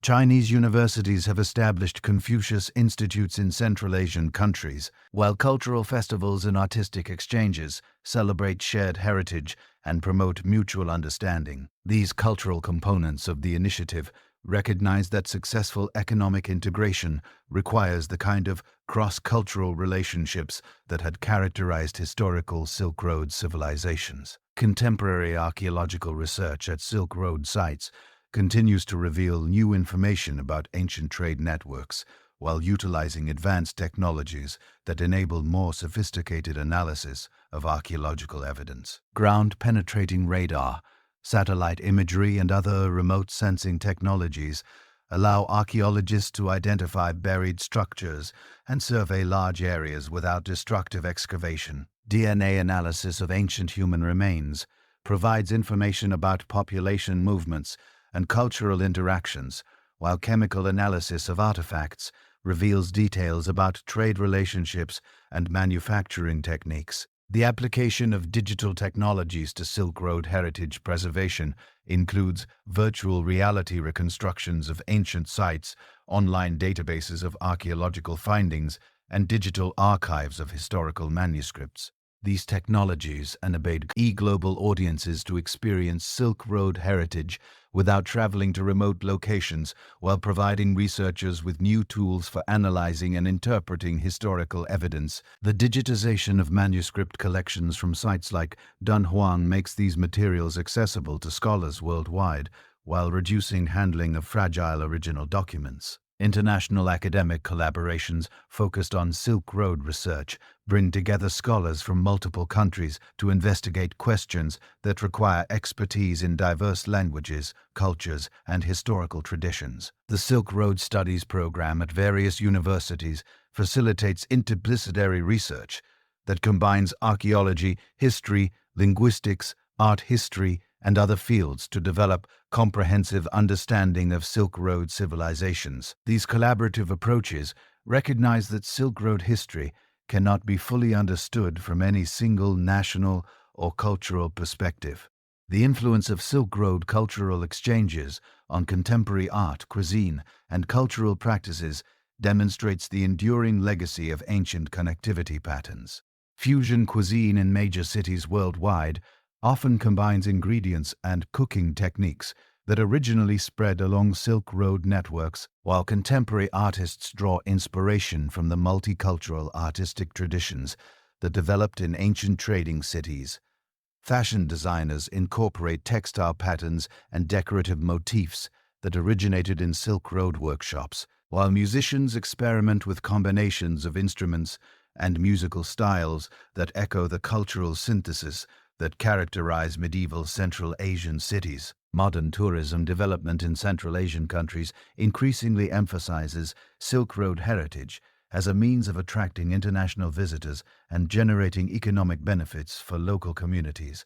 Tourism infrastructure projects include hotels, restaurants, and transportation services designed to accommodate visitors interested in experiencing Silk Road history and culture. These developments create economic opportunities for local populations while raising awareness of Central Asian cultural heritage among international audiences. The challenges facing contemporary Silk Road heritage preservation include urban development pressures, climate change impacts, and the need to balance conservation objectives with economic development needs. Rapid urbanization in Central Asian cities threatens archaeological sites through construction projects and infrastructure development, while climate change affects the preservation conditions at desert sites and mountain locations. International conservation organizations work with local authorities to develop preservation strategies that protect cultural heritage while accommodating legitimate development needs.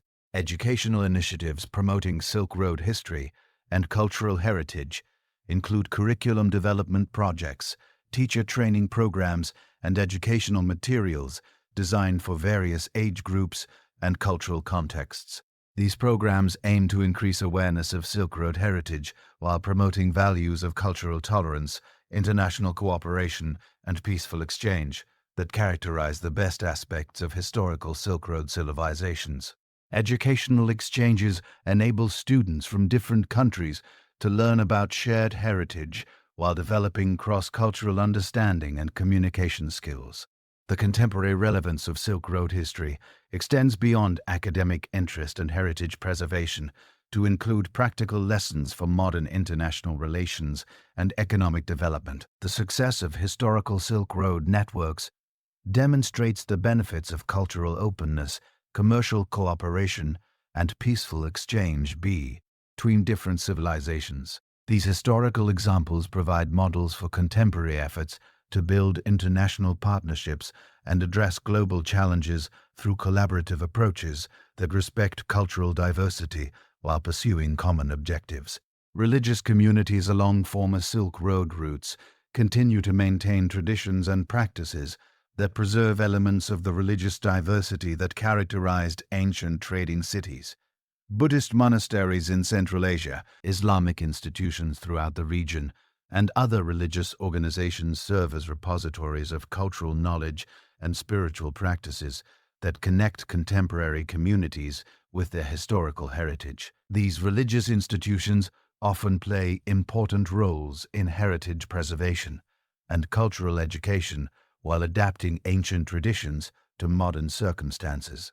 The enduring influence of Silk Road cultural exchanges on international relations reflects the networks of trust, mutual understanding, and cooperative relationships that developed through centuries of commercial and cultural interaction. Contemporary diplomatic relationships between countries along former Silk Road routes often reference shared historical experiences and cultural connections that facilitate communication and cooperation on modern issues. These historical relationships provide foundations for contemporary partnerships while demonstrating the long-term benefits of cultural exchange and peaceful interaction. As the world becomes increasingly interconnected through digital technologies and global economic systems, the Silk Road's legacy offers both inspiration and practical guidance for managing cultural diversity and international cooperation in the 21st century. The ancient trading networks that connected civilizations across Eurasia for over a millennium demonstrate humanity's capacity for peaceful exchange and mutual benefit across cultural boundaries. While modern connectivity operates through different technologies and institutional frameworks, the fundamental principles of mutual respect, commercial cooperation, and cultural exchange that sustained the Silk Road remain relevant for addressing contemporary global challenges and opportunities. The Silk Road's transformation from historical reality to modern symbol reflects its enduring significance as a model for international cooperation and cultural exchange.